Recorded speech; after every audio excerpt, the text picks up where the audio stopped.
시청자 여러분 안녕하십니까? 뉴스나우 시작합니다.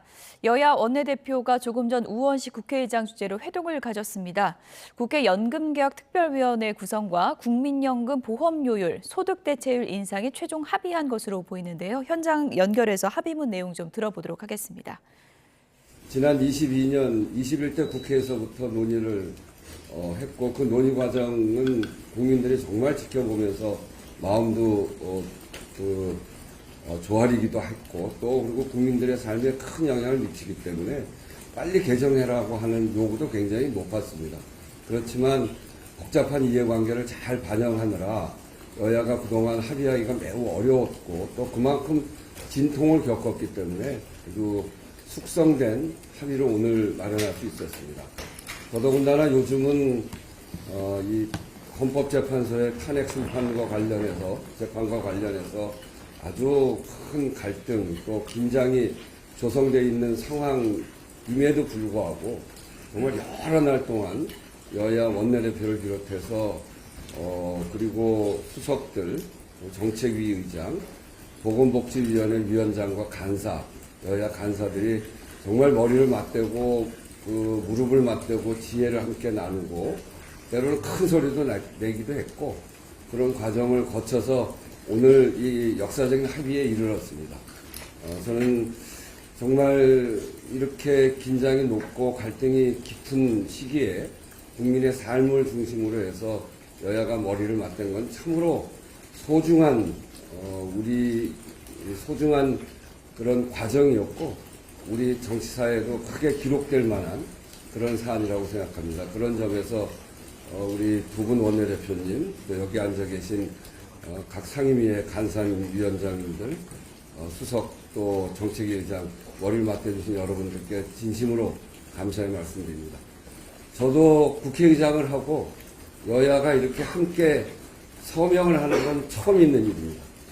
그동안 저도 원내대표를 해봤습니다만 많은 경우에 여야 원내대표 간 합의 또 수석 간의 합의를 통해서 진행했는데 그동안 너무 갈등이 많아서 그 합의한 적이 없습니다.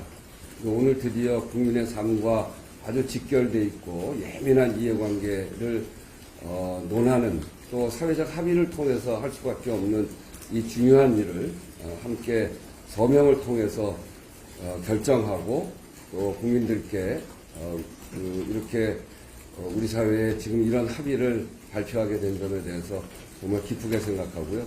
무엇보다도 국회는 그리고 국회 안에 있는 정당들은 특히 교섭단체를 갖고 있는 여야는 이렇게 국민의 삶 중심으로 끊임없이 노력하고 앞으로도 이런 합의를 이끌어내서 국민들의 삶을 잘 보호하기 위해서 최선을 다하겠다 하는 말씀을 드리면서 오늘 저도 보증인으로 사인을 같이 합니다. 저도 함께 오랜 기간 동안 함께 논의해서 그리고 매우 중요한 합의이기 때문에 앞으로 이것의 이행 문제에 대해서도 국회의장이 함께 보증한다라고 하는 의미에서 저도 함께 사인합니다. 그러면 사인을 시작하도록 하겠습니다.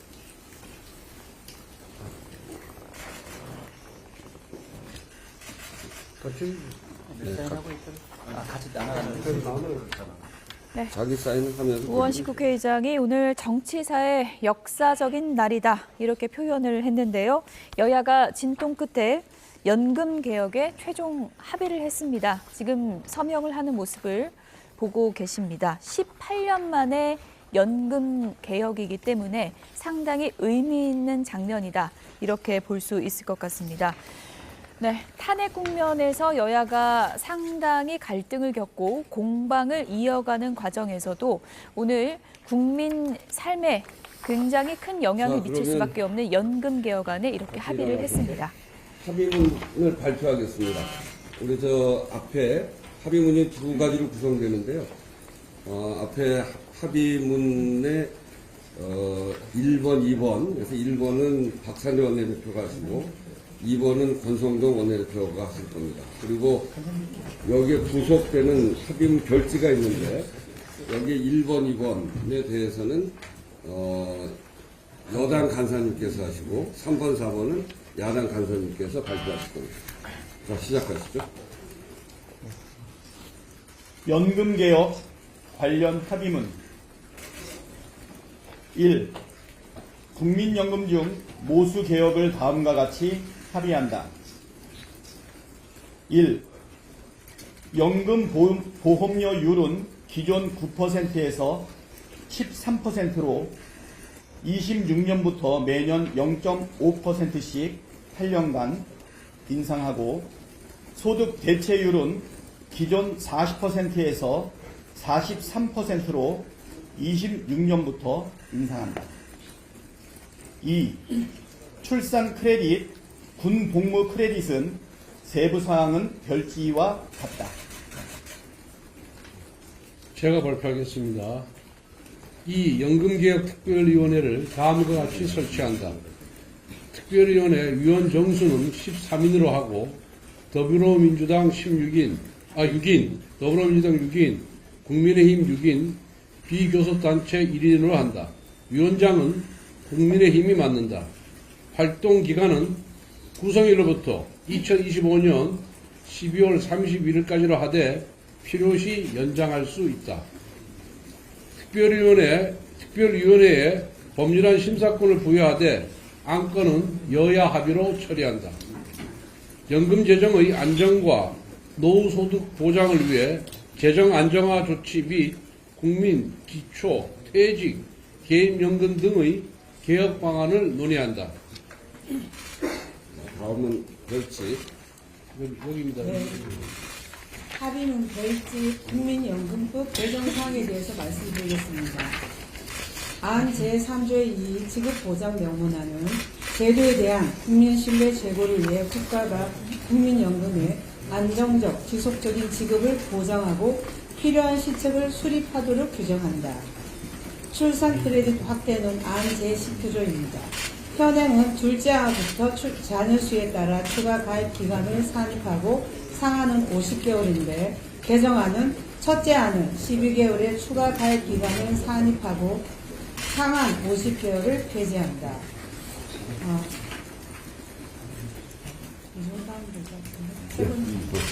세 번째 공복무 크레딧 확대 관련입니다. 안 제18조입니다. 현행은 공복무를 마친 사람에게 6개월 추가 가입 기간 산입을 하도록 되어 있습니다. 개정안에는 최대 12개월 내 실제 복무 기간을 추가 가입 기간으로 산입하려는 계획을 하고 있습니다.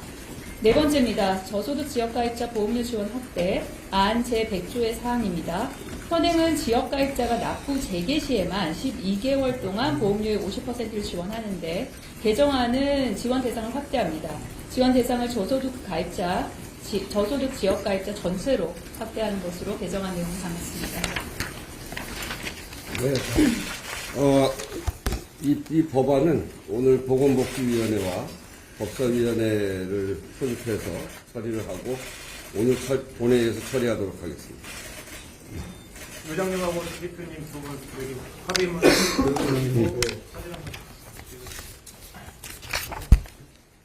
네, 모처럼 여야가 손을 잡은 모습을 보여드렸습니다. 지금 국회에서 연금 개혁이 이제 여야 합의를 이뤘습니다. 18년 만에 연금 개혁이 이뤄진 것인데요. 합의한 내용을 좀 구체적으로 정리를 해드리겠습니다. 먼저 보험료율과 소득대체율 어떻게 될 것인지가 관심이었는데 여야가 보험료율, 그러니까 내는 돈은 13% 그리고 받는 돈이죠. 소득대체율은 43%로 각각 올리는 모수 개혁안에 합의를 했다는 소식 전해드리겠습니다.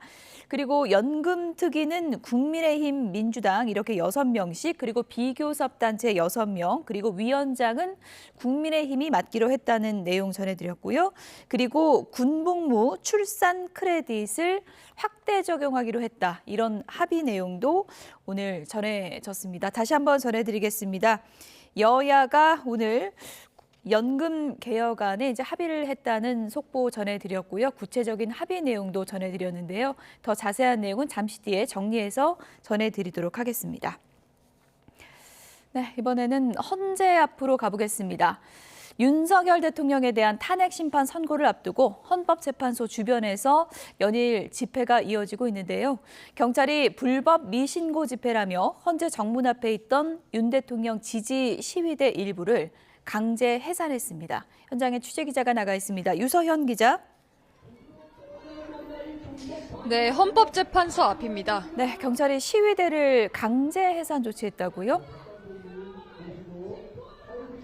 네, 그렇습니다. 오늘 오전 헌법재판소 앞에서는 윤 대통령 지지자들이 모여 탄핵 각하를 외치고 있었는데요.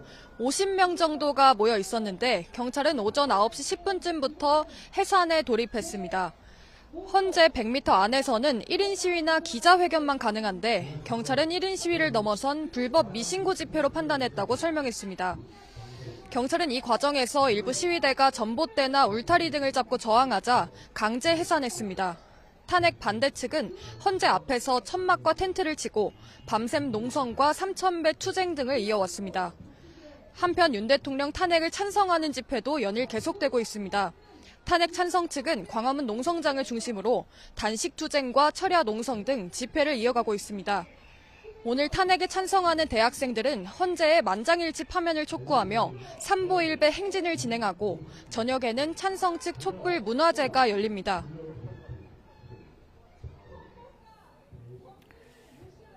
네, 지금 주변 경비 상황은 어떻습니까?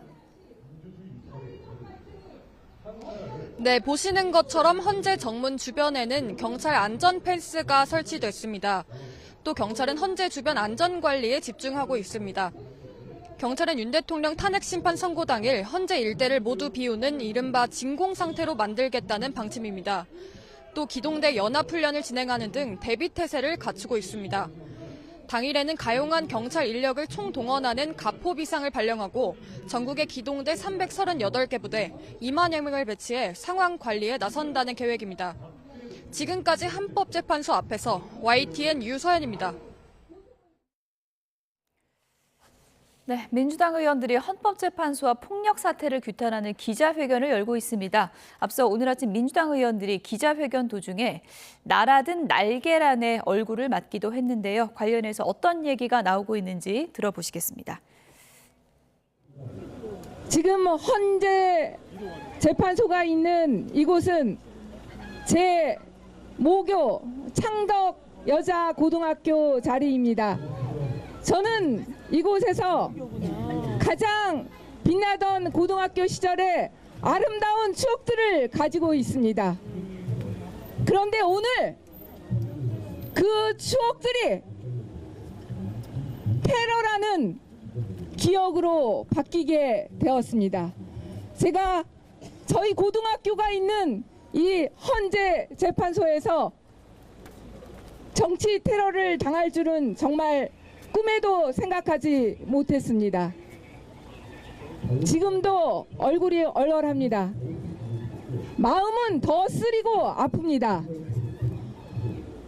헌법과 법률을 무시하는 대통령이 뿌린 씨앗이 사회적 갈등이 어떤 결과를 초래하는지를 오늘 보여줬다고 생각합니다. 헌법기관인 국회의원에 대해서도 백주대낮에 이런 정치 테러가 일어났습니다. 제가 오늘 이 테러를 당하고 여기에 계셨던 시민들에게 이야기를 들어보니 그동안 극우 세력들에게 수많은 폭행을 당하고 얼굴에 침을 뱉는 일도 있었다는 이야기를 들었습니다. 얼마나 많은 시민들이 고통을 당했습니까? 그런데 제가 더 가슴이 아프고 황당한 일은 오늘 아침에 저희가 기자회견을 할 때는 마이크를 써도 단 한마디도 들을 수 없을 정도로 저 앞에서 시끄럽고 소란스러운 상황이 계속해서 연출됐습니다. 결국 이런 정치 테러 행위가 있고 나자 경찰에서 차벽을 세우고 그 사람들을 해산시켰습니다. 어려운 일이 아니었습니다. 한나절 만에 완전히 상황이 바뀌었습니다. 경찰에서 마음을 먹었다면 언제든지 할 수 있는 일이었습니다. 그럼에도 불구하고 한 달 이상 이런 상황을 경찰은 계속해서 방치했습니다. 사회적 갈등, 서로 간의 비난, 이런 것들이 계속 커져가는 시간이었습니다. 헌법재판관분들에게도 정말 호소합니다. 우리 헌법은 87년에 피로써 세워진 헌법입니다.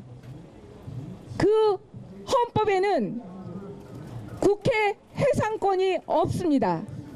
왜 국회 해산권이 빠졌는지 그 의미를 다시 한번 헌법재판관들께서 새겨주시기를 부탁드립니다. 이제 윤석열의 파면을 DK의 저울로 세울 때가 되었습니다. 더 이상 사회적 갈등과 국론의 분열이 있어서는 안 됩니다. 저 헌법재판관 뒤에 네, 이런 모욕 사진 찍어주세요. 차량. 또 당하고 있습니다. 저희가. 네, 모욕죄 현행범입니다. 네, 뭐 백혜련 의원 얘기 들어보셨는데요. 오늘 백혜련 의원이 이제 헌재 앞에서 기자회견을 하는 도중에 날계란이 날아드는 그런 일이 있었고요. 백혜련 의원이 이제 기자회견을 통해서 정치 테러가 발생하고 나서야 경찰에서 이제 시위대를 이제 해산시켰다 이렇게 반박을 했습니다. 네, 백혜련 의원 오늘 날계란이 날아들었을 당시의 모습도 보고 계신데요. 앞서 범인을 찾아달라. 개인적으로 고발 조치하겠다 이런 입장을 밝힌 바 있습니다. 잠시 뒤에 전국 관련 소식 다루는 대담에서 이 내용 다시 한번 정리해 드리도록 하겠습니다.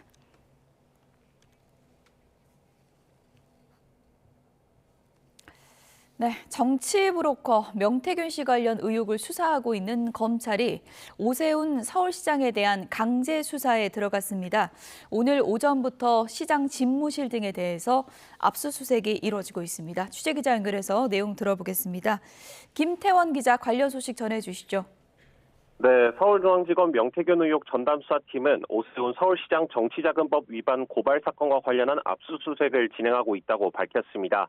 오늘 오전 9시쯤부터 검사와 수사관들이 서울시청 6층 시장 집무실과 서울시장 공관, 강철원 전 정무부시장의 주거지 등을 찾아 관련 자료를 확보하고 있는 겁니다.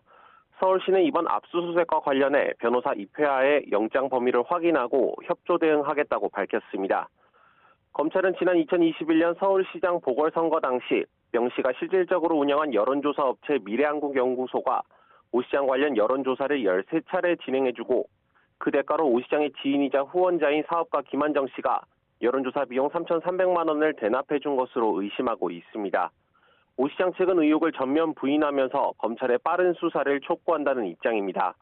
검찰은 명 씨 측이 만든 여론조사 결과가 선거를 앞둔 오 시장 캠프 측에 전달됐는지 등을 들여다보고 있는 것으로 알려졌습니다. 앞서 검찰은 지난달 창원지검에서 서울중앙지검으로 사건을 넘긴 뒤 명 씨와 김 씨 등을 여러 차례 조사한 데 이어서 강철원 전 정무부시장이나 김병민 정무부시장 등 서울시 관계자들에 대한 참고인 조사를 진행하며 사실관계를 다져왔습니다. 검찰은 오늘 강제수사로 확보한 압수물 분석을 마치는 대로 오 시장의 피의자 조사 시점도 조율할 것으로 보입니다. 지금까지 서울중앙지검에서 전해드렸습니다. 헌법재판소가 어제 윤석열 대통령 탄핵 심판 선고기일을 발표하지 않으면서 사실상 선고가 다음 주 이후에 진행될 것이라는 관측에 힘이 실리고 있습니다. 오늘 일정을 통보할 가능성도 없지는 않지만 현재 방호 강화나 인근 학교의 휴교 준비 등을 고려해 볼 때 선고 전 기습 통지는 쉽지 않을 것으로 보입니다. 현장 취재기자 연결해 보겠습니다. 차정윤 기자. 네, 헌법재판소입니다. 이렇게 되면서 일단 이번 주는 어려워 보이는 거죠? 네, 그렇습니다. 변론 종결 후 3주 넘게 평의가 이어지고 있지만 아직은 선고기일 지정 소식이 없습니다. 법조계에서는 내일 선고가 유력하다는 관측이 나오면서 통상 선고 이틀이나 사흘 전에 공지하는 관례에 따라 늦어도 어제 선고기일을 지정할 것으로 전망했죠.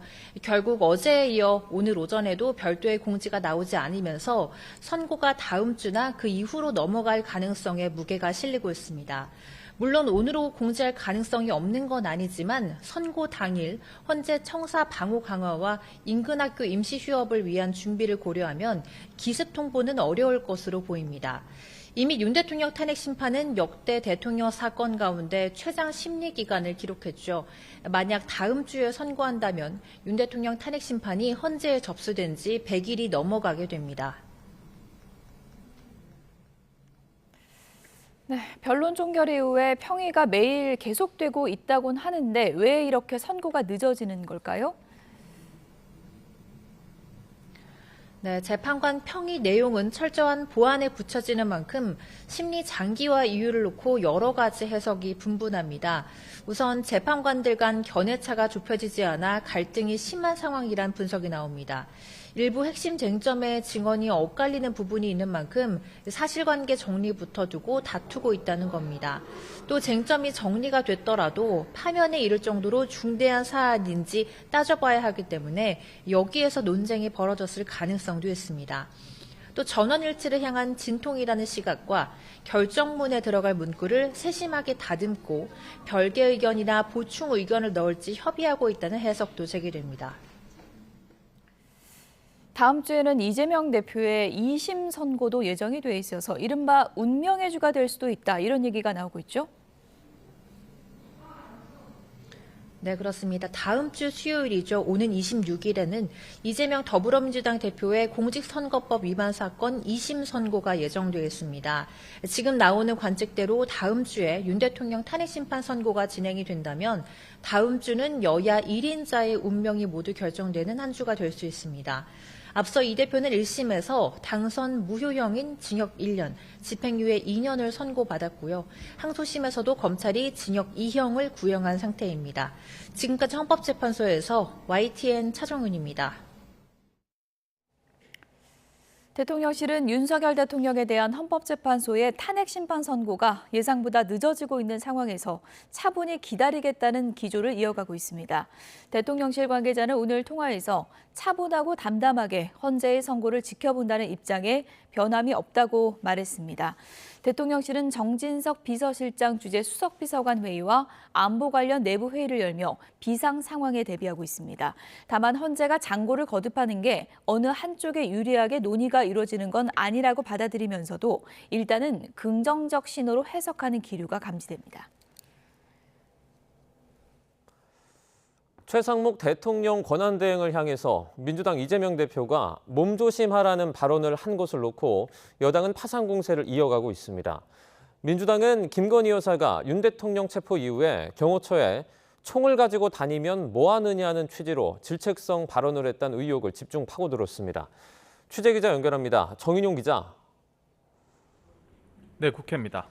마은혁 헌법재판관 후보자를 임명하지 않은 최상목 대행에게 이 대표가 직무유기로 현행범 체포될 수 있다면서 한 말을 두고 후폭풍이 일고 있다고요. 네, 국민의힘 권영세 비상대책위원장은 아침 회의에서 이재명 대표가 최상목 대행을 향해 조폭이나 할 법한 극언을 퍼부었다고 맹비난했습니다. 이 대표가 스스로 판사가 돼 최 대행 체포가 가능하다고 주장했다며 이재명발 체포영장을 발부한 거라고 지적했습니다. 그러면서 모든 권력 위에 이 대표가 있는 개딸공화국이 돼 개탄스럽다며 누군가 선동에 따르다가 불상사라도 발생하면 법적, 정치적 책임을 져야 할 거라고 경고했습니다. 권성동 원내대표도 대통령 권한대행을 향해 체포라는 구체적인 폭력 행위를 도모했다는 측면에서 이 대표는 내란 선동죄 현행범이라고 목소리를 높였습니다. 특히 테러 사주까지 하며 가학적인 행태가 극에 달했다며 민주당의 이념은 잘사니즘이 아니라 사디즘이라고 날을 세웠습니다. 국민의힘은 민주당의 최대행 탄핵 검토를 두곤 윤 대통령 탄핵 심판이 불리하게 흘러가자 40여 후보자를 넣어 판을 바꾸려는 거라고 주장했습니다. 또 사실상 최대행에게 탄핵 소추를 겁박하는 위력 행위를 한 거라면서 30번째 탄핵을 운운하며 탄핵 도착증을 보인 거라고 비판했습니다. 야당은 김성훈 경호처 차장 구속영장에 적시가 된 김건희 여사 총기 발언을 정조준했죠. 네, 그렇습니다. 김 여사가 윤 대통령이 체포된 뒤 경호처에 총을 가지고 다니며 뭐 하느냐며 총기를 사용하지 않은 걸 질책했다는 취지의 의혹인데요. 민주당 정성호 의원은 라디오 인터뷰에서 국가 원수의 배우자로서 할 수 있는 이야기가 아니라며 어떻게 총을 쏴서 죽이고 싶다는 말을 할 수 있느냐고 질타했습니다. 과거에 무슨 일을 했든 매우 품격이 떨어지는 거라면서 빨리 사과하고 수습해야 한다고 촉구했습니다. 고민정 의원도 라디오 인터뷰에서 해당 발언은 굉장히 위험한 신호로 판단된다면서 김 여사를 어떻게 해서든 구속해야 한다고 촉구했습니다. 민주당은 또 오늘 직접 헌법재판소를 찾아 윤 대통령 신속한 파면도 요구했습니다. 박성주 원내 수석부 대표는 이 자리에서 영구 집권을 모색하고자 내란을 감행한 게 윤 대통령의 실체라며 탄핵 선고 필요성을 주장했습니다. 백혜련 의원도 비상계엄 내란 행위조차 탄핵 심판으로 단죄할 수 없다면 대통령은 초월적 존재가 될 거고 제2의 계엄이 발생해도 통제 장치가 작동하지 않을 거라고 우려했습니다. 다만 백 의원이 발언 도중 특정되지 않은 누군가가 던진 계란에 봉변을 당하며 회견이 중단되기도 했습니다.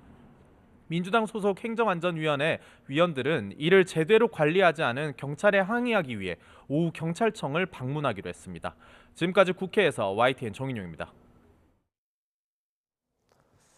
내란 혐의로 재판에 넘겨진 조지호 경찰청장 등 경찰 수뇌부의 공판이 오늘부터 본격 시작됐습니다. 조 청장 측이 이른바 체포조 의혹에 관해서 어떤 입장을 낼지 주목되는데요. 자세한 내용 취재기자 연결해서 알아봅니다. 김다영 기자. 네, 서울중앙지방법원입니다. 네, 재판 진행 상황 정리해 주시죠. 네, 서울중앙지법은 오늘 오전 10시 반부터 내란 혐의를 받는 조지호 경찰청장과 김봉식 전 서울경찰청장 등 경찰 수뇌부의 첫 공판을 진행하고 있습니다. 앞서 혈액암 투병을 이유로 보석을 허가받은 조 청장도 마스크를 쓴 채 오늘 재판에 직접 출석했습니다.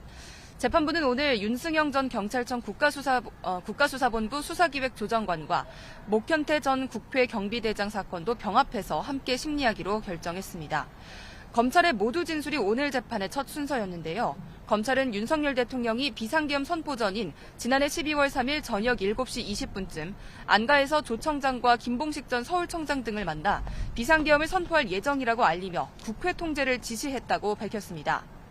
이후 조 청장 등이 국회를 통제할 수 있도록 인원을 점검하고 봉쇄에 가담했다는 것이 검찰 판단입니다. 검찰은 또 경찰 수뇌부가 주요 인사 체포조 운용에도 가담한 것으로 보고 있습니다.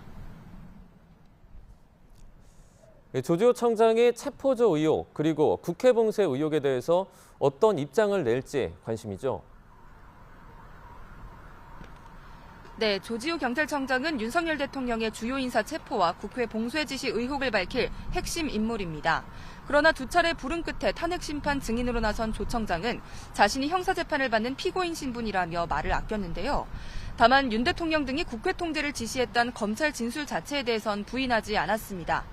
앞서 조 청장은 지난달 6일 열린 형사재판 준비기일에서는 대리인을 통해 경찰에 당연히 요구되는 치안 유지 활동을 했다며 내란에 가담하지 않았다고 주장했는데요. 아직 조 청장 측이 혐의 인정 여부를 구체적으로 밝히지는 않았는데 이어지는 순서에서 구체적 입장을 낼지 관심입니다. 지금까지 서울중앙지법에서 YTN 김다현입니다. 윤석열 대통령에 대한 체포영장 집행을 저지한 혐의를 받는 김성훈 대통령 경호처 차장과 이광우 경호본부장이 구속의 갈림길에 섰습니다. 내일 구속영장 심사가 열리는데 비화폰 수사에 분수령이 될 전망입니다. 윤웅성 기자입니다. 대통령 경호처 내 강경파로 알려진 김성훈 차장과 이광우 경호본부장이 구속 기로에 섰습니다. 서울 서부지방법원은 21일 오전 10시 30분 김 차장과 이 본부장에 대한 구속 전 피의자 신문을 진행합니다. 김성훈 차장과 이광우 본부장은 윤석열 대통령에 대한 체포영장 집행을 저지한 혐의를 받습니다. 특히 김 차장은 실무자에게 비화폰 기록을 삭제하라고 지시한 혐의 등이 영장에 기재됐습니다. 때문에 경찰이 김 차장과 이 본부장의 신병을 확보하면 비화폰 수사의 속도가 붙을 것이란 전망도 나옵니다. 윤 대통령과 군 관계자 등이 비화폰으로 통화하며 계엄을 사전 모의하고 실행했다는 의혹이 짙은 만큼 비화폰 서버는 당시 상황을 재구성하는 핵심 증거로 꼽혀왔습니다. 하지만 보안시설이라는 이유로 김 차장 등이 주도해 서버 압수수색을 막아왔습니다. 경찰은 영장이 발부돼 강경파 수뇌부가 자리를 비우면 서버 압수수색 가능성이 다소 높아질 것으로 판단하고 있습니다. 반면 기각될 경우 김 차장과 이 본부장의 신병 확보에 주력해온 경찰 수사는 동력을 잃을 수밖에 없습니다. 이와 함께 이광우 본부장은 비상계엄 선포 2시간 전 인공지능 챗봇에 계엄을 검색한 것으로 조사됐는데 이 본부장 측은 경찰의 포렌식 과정에 오류가 있었던 것이지 미리 계엄을 알지는 못했다고 해명했습니다. 경찰은 영장심사 당일 서부지법 근처에 윤 대통령 지지자들이 몰릴 가능성에 대비해 안전대책도 준비 중입니다. YTN 윤홍성입니다. 윤석열 대통령에 대한 체포영장 집행 방해 혐의 등을 받고 있는 김성훈 경호처 차장과 이광우 경호본부장이 구속심사에 출석할 것이라고 밝혔습니다. 김성훈 차장 측 변호인은 내일 오전 서울 서부지법에서 열리는 구속 전 피의자 신문에 김 차장과 이 본부장이 직접 출석할 예정이라고 말했습니다.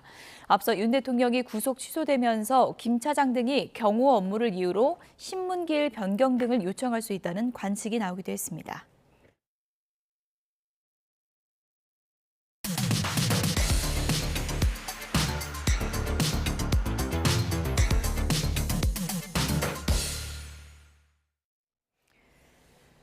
각이 살아있는 정치평론 시사정각 시작하겠습니다. 오늘은 최진영 변호사, 이승훈 변호사 두 분 나오셨습니다. 어서 오세요. 네, 안녕하십니까. 네. 헌재 선고가 예상보다 늦어지고 있는데요. 민주당의 다음 카드는 어떤 걸까요? 관련 영상부터 보시죠.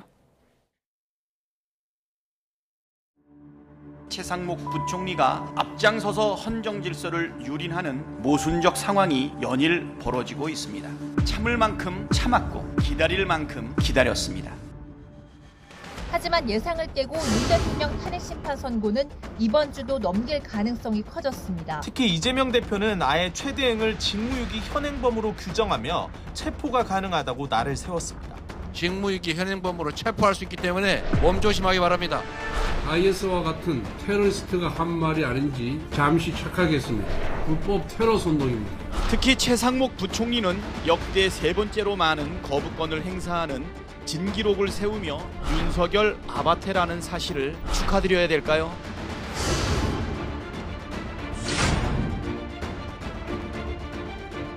최상목 권한대행의 대응 여부도 최종적으로 좀 지도부에 위임하는 것까지 오늘 결정이 됐습니다.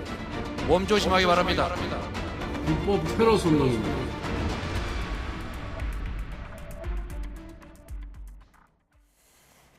네, 윤석열 대통령 탄핵 심판 헌재 선고가 사실상 다음 주로 늦춰졌다. 그 이유로 갈 수도 있다. 이런 얘기들이 나오면서 민주당의 다음 카드는 과연 무엇일까?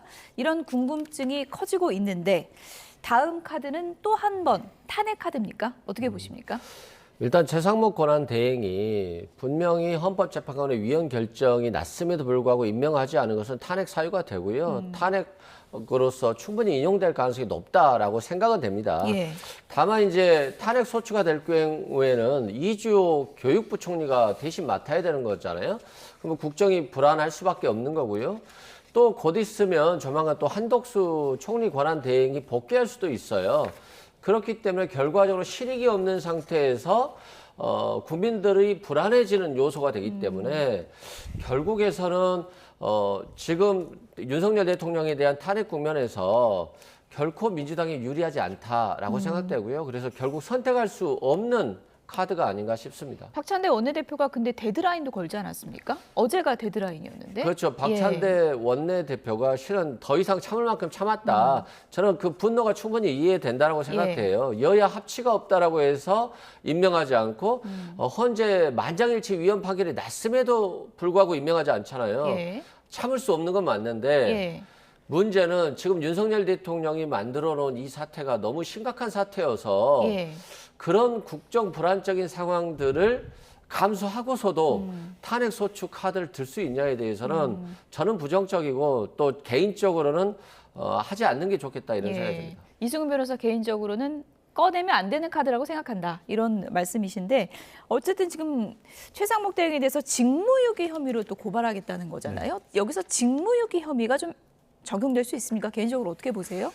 할 수 있으면 벌써 했겠죠. 민주당의 딜레마는 더 이상 쓸 카드가 없다는 거죠.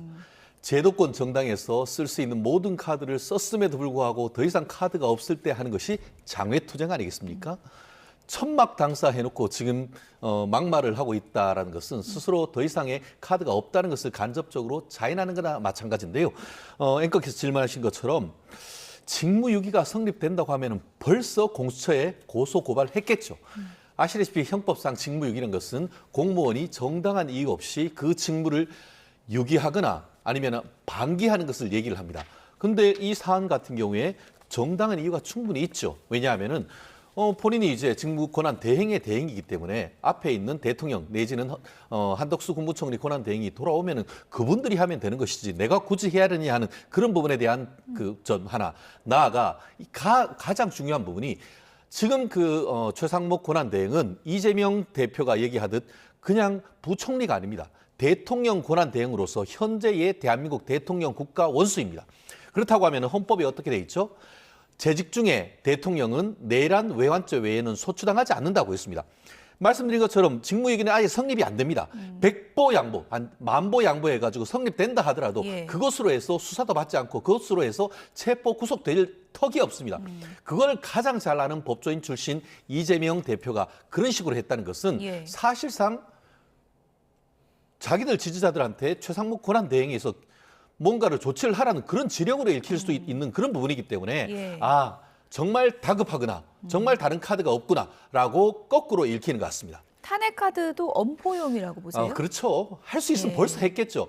사실 박찬대 지금 원내대표 같은 경우에는 그 전날 이게 마지막 카드다. 내일까지 하라. 최후 통첩인데 최후 통첩 지났는데 머쓱해졌죠. 결국 29명에 대한 탄핵. 이제 1명, 2명 더 하면은 31명에서 요즘 시쳇말로 유명한 아이스크림 프랜차이즈 31명 맛 이런 얘기가 나올처럼 이제는 탄핵 카드가 희화화될 어떤 수준에 이른 것이 아닌가 그렇게 생각을 합니다. 장애로 나간 민주당 발언의 수위도 높아지고 있는데요. 이재명 대표가 최상목 대행에 대해서 이른바 몸조심 하라 이 발언을 놓고도 파장이 커지고 있습니다. 여권에서 이런 반응이 나왔는데요. 들어보시죠. 어제 민주당의 이재명 대표가 최상목 대통령 권한대행을 향해 국민 누구나 직무유기 현행범으로 체포 가능하다. 몸조심하길 바란다며 공개적으로 협박을 했습니다. 나아가 대통령 직무대행을 상대로 체포라는 구체적인 폭력행위를 고무했다는 측면에서 이재명 대표는 내란 선동죄 현행범입니다. 지금 민주당은 29번 탄핵도 모자라 30번째 탄핵까지 운운하며 탄핵 도착증을 보이고 있습니다. 그리고 탄핵만으로는 분이 안 풀렸는지 테러 사주까지 하고 있습니다. 정치 집단의 가학적 행태가 극에 달했습니다. 그래서 민주당의 이념은 잘사디즘이 아니라 사디즘입니다. 정말 무서운 발언이에요. 대장동, 백현동 등 성남 FC 사건 이런 걸로 해가지고 이재명 대표 주변 사람들이 수사 중이거나 또 수사를 또 기다리는 그런 시간에 몇 사람이나 죽었습니까? 상당히 좀 이 몸조심하길 바란다. 나는 이거 듣고 썸짓했어요. 여권에서 격한 반응이 나오고 있습니다. 이거 내란 선동하는 거냐 이런 말까지 나오거든요. 이게 내란 선동이 되겠습니까? 실은 이게 형사소송법에 다 규정된 거예요. 현행범이라고 하는 것은 범죄 실행 중인 거나 실행 직후인자잖아요. 그건 국민 누구나 체포할 수 있거든요. 이걸 체포해서 국가기관, 경찰에 인계한다는 것이지 이게 개인적으로 사적구제를 하겠다 이런 취지는 아니라고 생각되고요. 저는 이재명 대표가 의도적으로 발언을 했다라고 봐요. 이거 너무 헌법 유린 상태를 마치 잘하고 있는 것처럼 칭찬하고 있는 것 자체가 저는 황당하다. 예. 헌법재판소가 전원일치로 위헌 판결을 내렸는데 왜 임명을 안 하죠? 임명 안 하는 게 뭐 떳떳한 건가요? 그럼 헌법재판관을 무시하는 건 실은 내란 선동은 국민의힘 쪽에서 하는 거잖아요. 예. 그래서 이재명 대표가 사적으로 폭력적인 걸 구제를 요청한 것이 아니라 현행범 체포에 따라서 체포할 수 있다는 것이고 직무유기가 안 된다라고 얘기하시는데요. 예. 저는 직무유기가 충분히 된다고 봐요. 의도적으로 헌법재판소의 전원일치 판결이 났음에도 불구하고 임명하지 않기 때문에 예. 이건 직무유기고 다만 지금 윤석열 대통령 탄핵 국면에서 예. 이거 직무유기 고발해서 무슨 의미가 있겠냐 이런 취지인 것이고요. 뭐 권한대행은 내란과 외환죄만 처벌된다? 이것도 뭐 헌법에서 권한대행에게 그런 권한을 준 적이 없어요. 그래서 그럼 뭐 현행범 표현 운운했는데 그 표현은 어떻게 보세요? 지금 현행범이잖아요. 범죄 실행 중이죠. 예. 직무유기를 계속 하고 있는 예. 겁니다. 그래서 최상목 권한대행이 마치 예. 보수층 결집을 위해서 하고 있는 거 그건 뭐 정파적으로 하는 행동일지는 몰라도 예. 헌법 질서가 굉장히 무너지고 있다라고 말씀드립니다. 네. 근데 어제 그 발언의 그 상황을 놓고 이재명 대표가 이 발언을 좀 즉흥적으로 한 거 아니냐 이런 또 시각도 있는 것 같아요. 즉흥적으로 한다기보다는 미리 내심 준비해서 계획했다. 저는 그렇게 읽히는 것 같습니다. 네. 아마 동영상 보신 분들은 아실 겁니다. 원고에는 없었다. 뭐 이런 원고에는 얘기가 없었는데 전해지던데요. 그래서 예. 그 옆에 앉아 있던 분이 이제 그 구호 외치고 라고 얘기를 하는데 잠시만 하면서 본인이 마이크를 들더니만 지금 얘기하신 것처럼 몸 조심하시라라고 한 거 아닙니까? 좀 전에 지금 그 김성태 전 의원님도 이거 정말 무서운 발언이요라고 했는데 실제 오늘 그 국민의힘의 그 박수영 의원 같은 경우에는 본인의 페이스북에 안남시 시장의 폭정을 다룬 아수라 영화의 한 장면을 하면서 똑같다. 그 내용에 보면은 그 안남시 시장이 몸조심해라고 하면서 이 쪼코와 같은 웃음을 하면서 했던 그 장면을 그대로 인용을 했는데요. 이 또한 그런 것이 아닌가 하는 생각입니다. 어떻게 대한민국 수권 정당을 지향하는 제1야당의 대표가 지금 현재 대한민국의 국가원수이자 대통령 권한 대행에 대해서 체포하라라고 얘기를 할 수가 있습니까? 이게 정상입니까? 좀 전에 권성동 원내대표가 얘기하는 것처럼 이거는 잘사니즘이 아니고 사디즘이다. 어떻게 보면 사디즘이 뭡니까? 폭력적인 어떤 그 성행위 이런 측면을 얘기를 하고 있는 것인데 어떻게 보면 본인의 지지자들한테 대해서 테러를 교사하는 것이 아닌가 하는 그런 생각이 든단 말이에요. 좀 전에 그 이 변호사님은 그 아니라라고 했지만 얼마 전에 민주당에서 뭐라고 했습니까? 개념 강사로 불리우는 전한길 강사가 이런 식으로 윤석열 대통령에 대한 어떤 탄핵 절차를 무자비하게 진행을 하면은 국민들이 헌법재판소를 휩쓸 것이다 라고 했는 거에 대해서 민주당이 어떻게 했습니까? 내란 선동죄로 고발했습니다. 그러면은 대통령 권한 대행에 대해서 현행범으로 체포하라는 것은 그건 오히려 훨씬 더 중요한 것 아닙니까? 그렇기 때문에 아마 일부 지금 보수단체에서는 지금 얘기하신 것처럼 내란 선동죄 그리고 또 협박죄 나아가 공무집행 방해죄로 지금 고발을 한 것 같은데 이 부분에 대한 수사 어떻게 되는지 지켜봐야 될 것 같습니다. 뭐 이재명 대표가 지금 뭐 야권의 강력한 뭐 조기 대선이 열린다면 대권 주자로도 이제 꼽히기 때문에 여권의 이른바 잠룡들도 이재명 대표 발언에 대해서 비판을 이어갔습니다. 한동훈 전 대표 같은 경우에 이재명 대표 발언에 대해서 깡패들이 쓰는 말이다 이렇게 비판을 했고요. 유승민 전 의원 조폭들에게 테러 선동하냐 이렇게 얘기를 했습니다. 원희룡 전 장관 이재명 대표 특유의 폭력적 보복 광기다라고 이제 비판을 했는데요. 오늘 정성호 의원도 표현은 좀 과했던 게 아닌가 뭐 이런 얘기도 하던데 이 표현에 대해서는 좀 사과할 가능성이나 그런 부분도 좀 있다고 보십니까? 저는 없는 것 같아요. 예. 이재명 대표가 정말 화가 났는데 화를 표현하면서도 그 선은 넘지 않았다라고 생각되고요. 왜냐하면 그 문맥적인 취지가 법에 따른 현행법 체포 요건대로 하라 뭐 이런 말이기 때문에 그 선은 넘지 않았다. 다만 국민의힘에서는 뭐 국회의원이 헌재를 뭐 깨부셔야 된다라는 얘기도 했고요.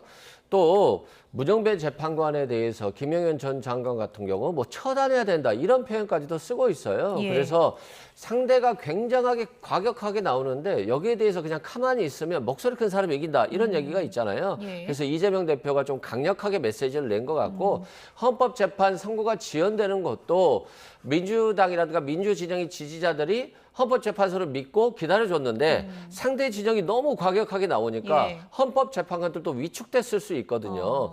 그것에 대해서 기세에 밀려서는 안 된다. 이런 좀 생각을 한 의도적인 발언이라고 저는 생각합니다. 지지층의 마음을 좀 대변해 줄 필요도 있다는 정치적 판단도 있을 것이다. 이런 얘기를 해주셨는데 어쨌든 뭐 이재명 대표 최근에 뭐 암살 위협도 있었고 경호가 상당히 이제 강화된 상황이기 때문에 최근에 뭐 모습에서 이제 방탄복을 입고 있는 것도 좀 화제를 모았는데요. 요즘에 경호를 받고 있는 이재명 대표 어떤 경우가 지금 이루어지고 있는 겁니까? 지금 뭐 보니까 방탄 가방도 들고 방탄 또 방탄복도 있고 또 경호원들도 대동하는 그런 모습이 동영상에 지금 포착되고 있는 것 같은데요.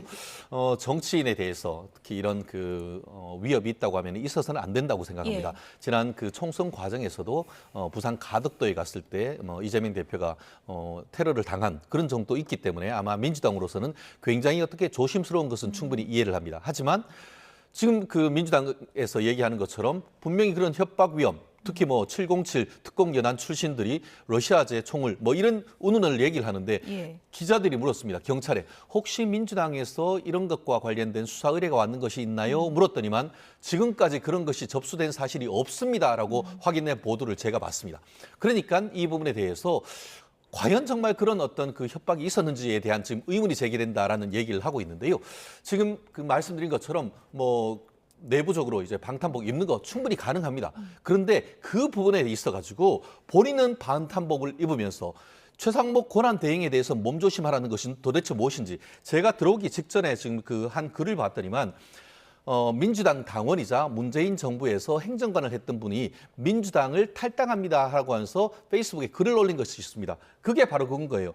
지금 대통령 대행에 대해서는 몸조심하라. 그리고 자기는 방탄복에 경호원을 하면서 그 얘기 최상목 권한대행 몸조심하시라라는 것을 민주당 소셜 공식 미디어에 올리는 것을 보고 실망해서 탈당했다. 그래서 내가 매달 1,000원씩 당비를 냈는데 그 당비 나가는 것도 이제는 아깝다라고 하면서 그걸로 내가 차라리 1,000원짜리 젤리 사 먹고 말지 이런 얘기를 했단 말이에요. 민주당의 당원들조차도 이런 부분에 대해서 사실 상당히 어떻게 보면은 불편하는 이런 모습을 과연 이재명 대표가 계속 하는 것이 맞는지에 대해서는 민주당 내부에서 다시 한번 점검해야 되는 것이 아닌가 생각합니다. 당원들 반응은 여러 다양한 반응이 있겠지만 이제 그 중에 하나를 좀 소개해 주신 걸로 저희가 좀 정리를 하겠고요. 그런데요. 방탄복까지 지금 입어야 될 그런 좀 위협을 느끼는 상황이다. 이렇게도 볼 수 있는 거 아닙니까? 어떻게 보세요? 그런데 이제 최재형 변호사님 말씀하실까 그러는데 국민의힘 당원들은 다 탈당해야 되겠어요. 아니 한동훈 대표를 체포하겠다라고 나선 대통령이 있는데 다 탈당해야지 안 그렇습니까? 굉장히 위헌적이고 위법적인 거잖아요. 그래서 어느 한 분의 의견인 것 같은데요. 개인적으로 모르는 분이어서 제가 평론하기는 어렵습니다만 지금 국가가 헌법 질서를 지키지 않는 것이 문제이고 안 지키는 것이 합법인 것처럼 얘기하는 게 더 큰 문제다라고 생각되고요. 이재명 대표가 굉장히 신변의 위협을 느끼고 있다라고 보고요. 한 번 테러 위협을 당했다라고 하면 그 사람은 굉장히 충격적이거든요. 그렇기 때문에 방탄복까지 입어야 되는 상황이다라고 말씀드리고 계엄했을 때 전혀 있을 수 없는 일이다라고 김영현 전 장관이나 태연하게 나와서 얘기를 하지 않았습니까? 그럼에도 불구하고 그런 사태가 발생했기 때문에 전혀 예상치 못할 일을 우리가 대비해야 될 필요가 있다라고 생각됩니다. 네, 어쨌든 지금 탄핵 사태로 여야 지지층이 굉장히 감정이 고조된 그런 상황인데 오늘 오전에는 헌재 앞에서 이런 일도 있었습니다. 민주당 의원들이 탄핵 촉구 기자회견을 하던 도중에 민주당의 백혜련 의원 이런 일을 당했는데요. 영상부터 좀 보여주시죠. 네, 헌재 앞 상황입니다. 오늘 오전에 민주당 의원들 기자회견을 하고 있는데요. 지금 왼쪽에 보셨죠? 백혜련 의원이 이렇게 계란을 맞는 그런 일이 있었습니다. 백혜련 의원 조금 전에 이제 기자회견을 열고 경찰이 이런 일이 일어난 이후에나 시위대를 해산했다 이렇게 이제 좀 비판을 하면서 이 계란을 투척한 사람을 찾아달라 고발 조치하겠다 이런 입장을 밝히기도 했습니다. 백혜련 의원 오늘 아침 헌재 앞에서 이렇게 날달걀을 맞는 이런 모습도 보셨는데요. 백혜련 의원이 어떤 입장을 밝혔는지 백혜련 의원의 목소리를 이어서 좀 들어보도록 하겠습니다.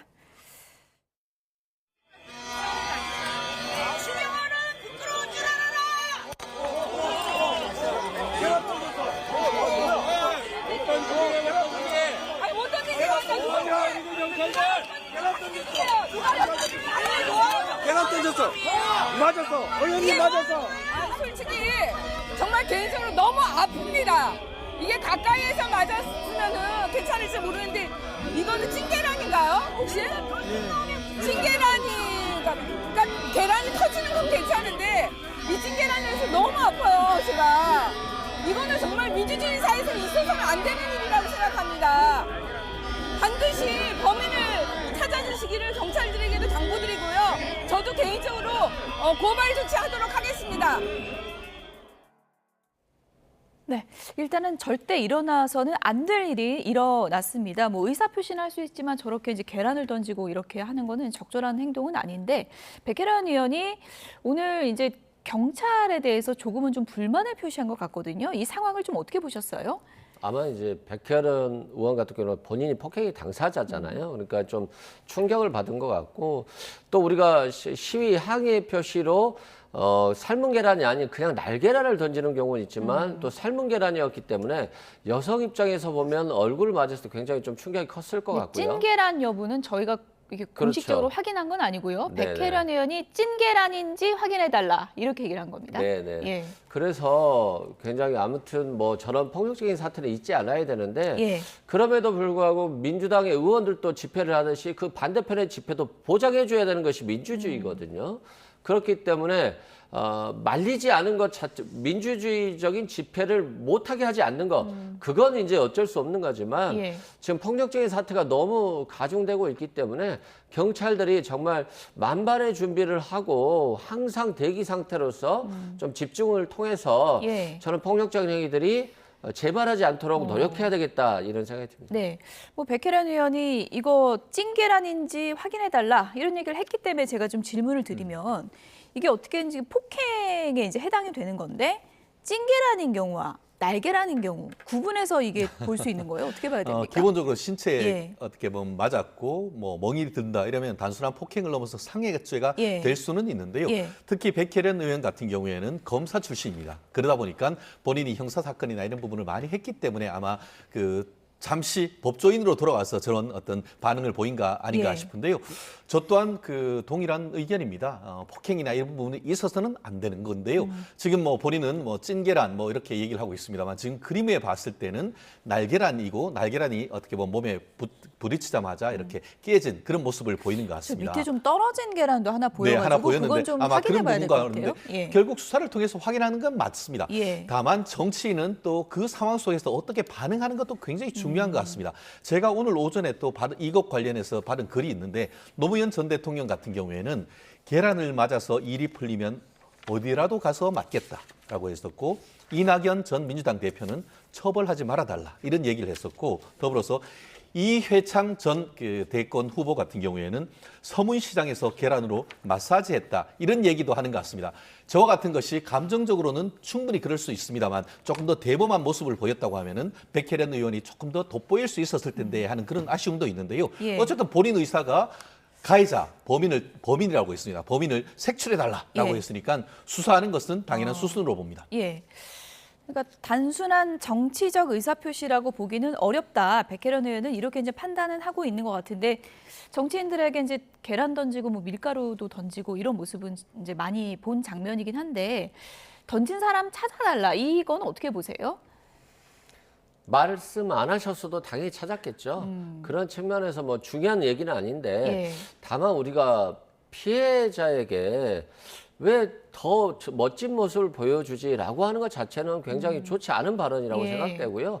피해자는 피해자로서 자신의 얘기를 할 수 있는 거니까 그건 좀 존중해야 될 것 같고요. 다만 폭력적인 상황들이 결코 사람을 향해서 일어나서는 안 된다. 정치적 의사표현의 자유는 얼마든지 행사할 수 있지만 그렇다 할지라도 폭력은 자제해야 되고 지금 제가 봤을 때 헌법재판이 계속 늦어지고 있어서 예. 사회 갈등이 이번 주, 다음 주 최고조에 이를 것으로 보여지기 때문에 경찰들이 만반의 대비태세를 취해 주셔야 된다라고 생각됩니다. 중요한 질문은 아닌데 이제 법조인이시기도 하니까 저런 경우는 뭐 특수폭행까지 적용이 되나요? 어떻게 되는 건가요? 특수폭행은 이제 흉기를 사용하는 건데 그렇습니까? 우산 예. 같은 경우는 흉기로 봐요. 예. 근데 계란은 이제 흉기로 보지 않고 특히 날계란 같은 경우는 뭐 전혀 단순 폭행 정도 수준인데 네. 아까 바닥에 떨어진 뭐 삶은 계란이 있는 거 보니까 저 여성 입장에서 보면 좀 맞았다면 굉장히 아프지 않았을까 싶습니다. 상해가 커질 수도 있는 그런. 네, 상해 정도는 되죠. 특수 폭행까지는 어렵다 할지라도요. 예.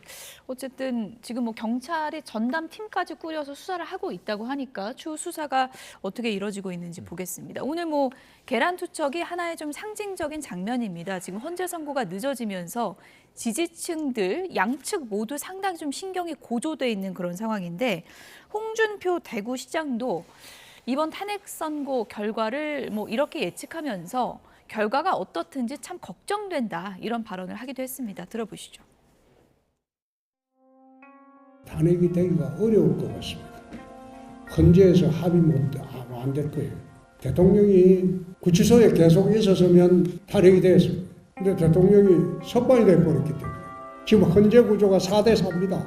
좌파 우파로. 근데 좌파 4명이야. 이유 불문하고 탄핵이고 우파 4명 중에서 2명이 넘어가야지 탄핵이 됩니다. 그러니까 그 2명이 쉽게 넘어갈 수 있겠습니까? 그 쉽게 못 넘어갈 겁니다. 대통령이 석방이 돼버렸거든. 헌법재판소에서도 결론을 못 내리고 있습니다. 왜 못 내리고 있습니까? 나라가 둘로 갈라졌기 때문에. 탄핵 찬성, 탄핵 반대가 팽팽하기 때문에. 네, 왜 늦어지나 이 부분과 관련해서 여야 정치권에서 다양한 분석이 나오고 있습니다. 홍준표 시장 같은 경우에는 지금 개인적으로는 탄핵이 어려울 것 같다라고 전망을 하면서 윤석열 대통령이 석방된 상황이어서 더 그렇다 이렇게 분석을 했네요. 이 부분은 양수 겸장한 노회한 정치인의 아주 전략적인 발언이다. 탄핵이 기각되면 그것은 윤석열 대통령에 대한 러브콜이 되는 것이고 탄핵이 인용됐다 하더라도 그것은 윤석열 대통령 지지자들에 대한 러브콜, 양수겸장할 수 있는 말씀 아니겠습니까? 물론 본인이 오랜 기간의 어떤 정치와 법률가로서의 어떤 경험이 녹아있는 부분이라고 생각을 하는데요. 본인이 얼마 전에 이런 얘기를 했습니다. 탄핵이 기각되면 혼란이 있지만 탄핵이 인용돼서 파면되면 전쟁이다. 이런 얘기를 했습니다. 결국 이 부분과 관련해가지고 그 전체 본인이 봤을 때도 예전에 윤석열 대통령이 영어의 몸일 때는 아무래도 그 헌법재판관님들이 판단하는데 좀 부담이 덜 되지만 윤석열 대통령이 지금 실질적으로 수사 자체가 잘못됐다는 취지로 석방된 상황 속에서 과연 탄핵을 할 수 있을까에 대한 아주 큰 의문점을 던지는 건 아니겠습니까? 그렇기 때문에 저는 홍준표 시장에 대한 뭐 어떤 개인적인 호감, 불호감 이런 걸 떠나서 법률가로서의 어떤 나름대로의 판단은 굉장히 촉이 좋다라고 생각을 하는데요. 지금 현재의 사실 헌법재판소에서 민주당 같은 경우에 뭐라고 했습니까? 2월 말에 끝나면은 사실 3월 초에 탄핵이 인용될 것이다 했는데 벌써 노무현 박근혜 전 대통령보다 훨씬 더 길어지는 이런 모습에 많은 법조인들은 분명히 이 부분에 대해서는 내부적으로 헌법재판관들의 의견이 합치되지 않는다라는 시그널로 본다는 점에서는 홍준표 대구시장의 분석에 저 또한 한 표 던질 수 있을 것 같습니다. 어쨌든 홍준표 시장은 시종일관 탄핵은 쉽지 않을 것이다. 개인적으로 그렇게 전망을 하고는 있는데 본인의 뭐 이른바 사실상의 대선 행보는 최근에 굉장히 열심히 하고 있는 것 같거든요. 어떻게 보십니까? 그러니까 겉다르고 속다른 거죠. 속마음은 다른 거죠. 저는 뭐 탄핵이 100% 인용될 것이다 라고 홍준표 시장은 생각하고 있을 것으로 봅니다. 다만 탄핵 선고가 지연되면서 지지층들이 서로 간에 결집하고 있고 윤석열 대통령 지지층이 없이는 국민의힘의 대선 후보가 될 수 없기 때문에 이런 의미의 얘기를 한 것이고요. 실제 윤석열 대통령이 구속 취소됐다라고 해서 헌법재판의 결과에 영향을 미치지는 않습니다만 사람들이 눈치 보는 영향은 미치는 거죠. 오세훈 시장도 그렇고 홍준표 시장도 그렇고 마치 계엄이 정당한 것처럼 탄핵이 안 되는 것처럼 얘기를 계속 흘리고 있거든요. 그건 윤석열 대통령의 지지층을 자신의 편으로 좀 만들고 싶은 것은 이해는 하겠습니다만 과거에 소신 있는 정치인들이 잘못된 것은 잘못됐다라고 말할 수 있는 그 소신들이 지금의 정치 현실에서 없어지기 때문에 저는 이 부분이 좀 너무 안타깝습니다. 어쨌든 지금 헌재 선고가 이번 주는 좀 어려울 것 같고 또 다음 주로 넘어가다 보니까 다음 주 이제 달력에서 일정이 두드러지는 일정이 하나가 있잖아요. 이재명 대표 항소심이 지금 수요일로 잡혀 있기 때문에 26일이죠. 이렇게 되면은 항소심 선고 전이냐 후냐 이것도 상당히 또 중요하지 않겠습니까? 다음 주가 대한민국의 슈퍼위크가 될 것이다. 이런 예측이 지금 대두되고 있는 것 같습니다. 슈퍼 사법위크 이렇게 해야 네네. 되나요? 그렇기 때문에 결국 그 사법부의 판단에 의해서 대한민국 정치인들의 어떤 운명이 좌우되는 한 주가 아닌가 싶은데 그래서 보이는 것처럼 수요일 3월 26일이 이재명 대표 그 공선법 2심 선고입니다. 전체적으로 저 또한 이런 어떤 구도를 좀 예측을 했었었는데요. 이재명 대표에 대한 2심 선고가 난 이후에 탄핵 결정이 내갈 가능성이 높다라고 저도 예측을 했고 예. 그러한 부분이 지금 현실화되는 것이 아닌가 싶은데요. 실질적으로 지금 이재명 대표 2심 선고는 바뀔 가능성이 거의 없죠. 반면에 윤 대통령에 대한 탄핵 여부에 대한 결정이 다음 주 금요일 날 될 것인지 예. 아니면은 그 이후로 넘어갈 가능성도 있다는 점이 지금 솔솔 나오는 것 아니겠습니까? 이재명 대표 개인적으로는 어떤 시나리오를 원하고 있을까요? 아마 본인으로서는 본인뿐만 아니고 민주당에는 뭐라고 합니까? 이제는 헌법재판소를 지금 압박하지 않습니까? 왜 타이밍이 중요한데 왜 빨리 하지 않느냐? 그만큼 빨리 윤석열 대통령을 탄핵시키고 조기 대선을 하는데 그렇게 조기 대선이 된다고 해서 본인이 이재명 대표가 나가서 대선이 되면은 본인 스스로 얘기했지 않습니까? 헌법 교수들 다수설이 현직 대통령에 대해서는 형사재판도 정지된다라고 얘기했다는 것은 결국 윤석열 대통령에 대한 선탄핵, 본인에 대한 어떤 재판이 후 판결 이런 것을 꿈꾸고 왔고 계획을 해왔는데 그 계획이 틀어지니까 어제 얘기하는 것과 같은 최상목 권한대행에 대한 입에 담지 못할 그럴 얘기를 하는 것을 비롯해서 이제는 불안, 초조, 계획이 틀어지는 것에 대한 분노 이런 부분이 표출되는 것이 아닌가 하는 것은 나름대로 합리적인 분석이 아닌가 생각합니다. 윤석열 대통령 탄핵 심판 선고가 진짜 다음 주에 나온다면 정말로 사법 슈퍼위크라고 불러도 될 만큼 굵직한 결정들이 나오게 되는데요. 박지원 의원은 이재명 대표 항소심 결과 이렇게 전망을 했습니다. 들어보시죠. 저는 이번 주를 넘기면은요, 국민의 원망이 헌법재판소로 간다. 지금은 존경의 대상이지만 이번 주 넘기면 원망의 대상이 된다. 저는 그렇게 봅니다. 헌법재판소와 형사재판은 완전히 구분되어 있는 겁니다. 헌법재판소가 헌법을 얼마나 윤석열 내란 수괴가 파괴했느냐 이것이 판단의 기준이지 이재명 형사재판과 무슨 상관이 있습니까? 저는 이재명이 선거법 위반도 물론 사법부가 결정할 문제이지만은 저는 무죄 혹은 유죄가 나오더라도 80만 원 벌금 정도에서 그치지 않을까 이렇게 예측합니다. 형량이 줄어들 것이다. 그렇죠. 예. 사법부도 정무적 판단을 할 거예요. 네, 여러모로 사법부도 정무적 판단을 할 수 있다. 박지원 의원은 개인적으로 이렇게 좀 전망을 하고 있네요. 지금 시기가 좀 너무 위중한 것 같아요. 헌법재판도 걸려있고 대통령의 탄핵 여부 그리고 야당의 유력 대선 주자에 대한 재판이 있기 때문에 이걸 사법부가 정무적으로 판단하기에는 굉장히 부담스러운 시기다라고 생각되고요.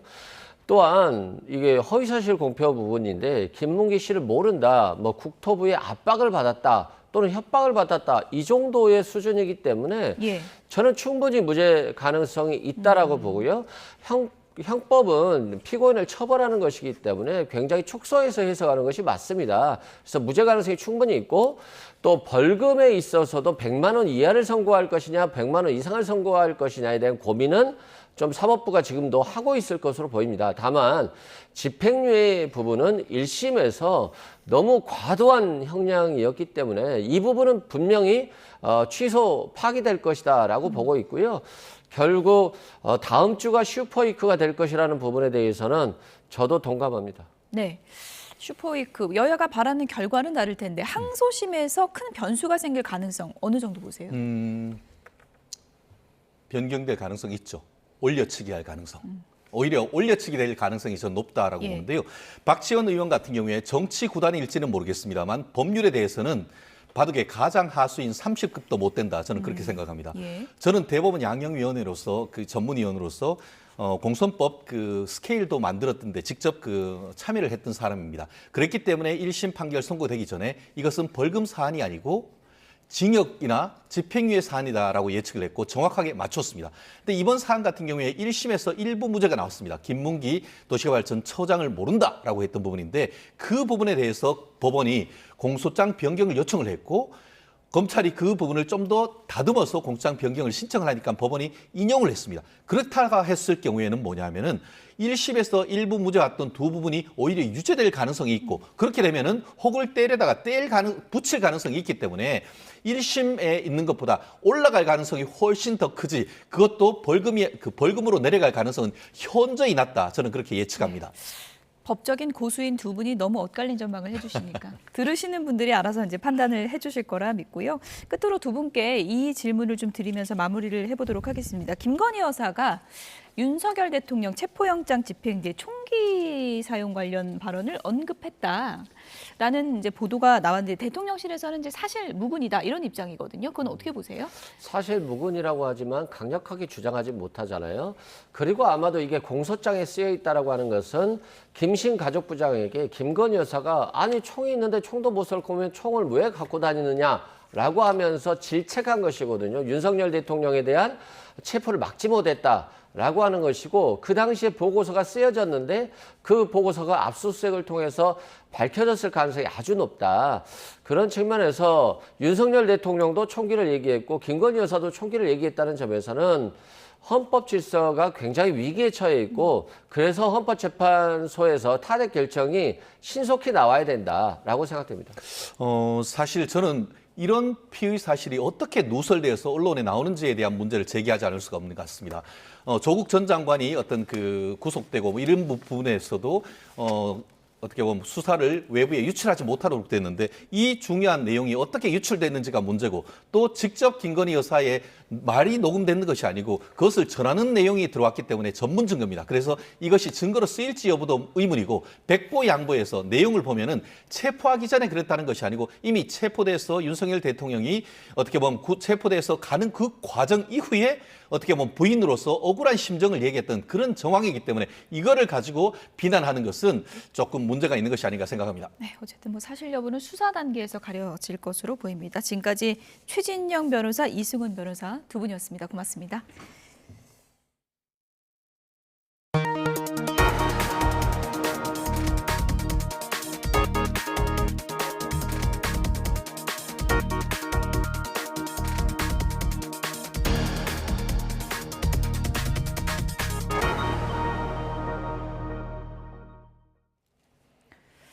네, 추위가 풀리니 어김없이 초미세먼지가 걱정거리가 되고 있습니다. 중국발 스모그가 유입되면서 서쪽 지역부터 점차 초미세먼지 농도가 높아질 것으로 보입니다. 취재기자 연결해서 기상 전망 들어보도록 하겠습니다. 김민경 기자, 지금 공기 상태는 어떤 건가요? 네, 지금은 전국 대부분 지역의 대기질이 보통 수준입니다. 하지만 서풍이 불어오면서 오전부터 대기 상층으로 중국발 스모그가 유입됐는데요. 이 기온이 오르면 대기 상하층의 공기가 활발히 섞여 점차 서쪽부터 초미세먼지 농도가 높아질 걸로 보입니다. 국립환경과학원은 다음 주 화요일까지 스모그와 대기 정체로 인해 전국적으로 탁한 공기가 이어질 걸로 내다봤습니다. 다만 일평균 초미세먼지 농도가 세제곱미터당 50마이크로그램을 넘는 고농도 수준까지 악화하지는 않을 전망입니다. 네, 추위가 풀리고 이제야 봄다운 날씨인데요. 일요일에는 낮 기온이 20도를 넘는다고요? 네, 오늘 서울의 최저 기온은 2.2도로 어제보다 4도가량 올랐습니다. 최고 기온은 14도까지 오를 걸로 보입니다. 아직은 평년 수준인데요. 기온은 점차 더 올라 다음 주 중반까지는 예년 기온을 웃돌 전망입니다. 특히 일요일에는 서울 낮 기온이 21도, 전국적으로도 20도 안팎으로 크게 오를 걸로 예보됐습니다. 4월 말에서 5월 초 수준인데요. 낮 기온이 크게 올라도 아침, 저녁은 여전히 쌀쌀해 일교차는 10도 이상 벌어질 전망입니다. 당분간은 따뜻하고 맑은 날씨가 이어지겠지만 동해안에는 강한 바람이 불 걸로 보여 산불 위험이 커질 걸로 보입니다. 3월 말부터 4월 초는 1년 중 산불이 가장 많이 발생하는 시기인 만큼 산 인근 지역에서는 화기 사용을 자제하고 작은 불씨라도 방심하지 말고 특히 주의해야 합니다. 지금까지 과학기상부에서 YTN 김민경입니다. 이번에 토지거래 허가 구역으로 확대 지정된 곳은 강남 3구와 용산구 전역의 아파트 단지 2,200여 곳입니다. 현장에선 어느 정도 예상은 했지만 당혹스럽다는 반응이 나오고 있는데요. 전문가들은 이 시장에 미치는 영향이 제한적일 것으로 내다보고 있습니다. 최두희 기자가 현장을 다녀왔습니다. 오는 24일부터 6개월 동안 강남 3구와 함께 토지거래 허가구역으로 묶이게 된 용산구. 이 일대 아파트값은 지난달 서울시가 잠실 등을 중심으로 토허제를 해제한 이후 한 달 만에 2억 원 정도 뛰었습니다. 단기간에 아파트값이 급등했던 만큼 인근 공인중개사들은 토허제 확대 지정을 어느 정도 예상했다는 반응입니다.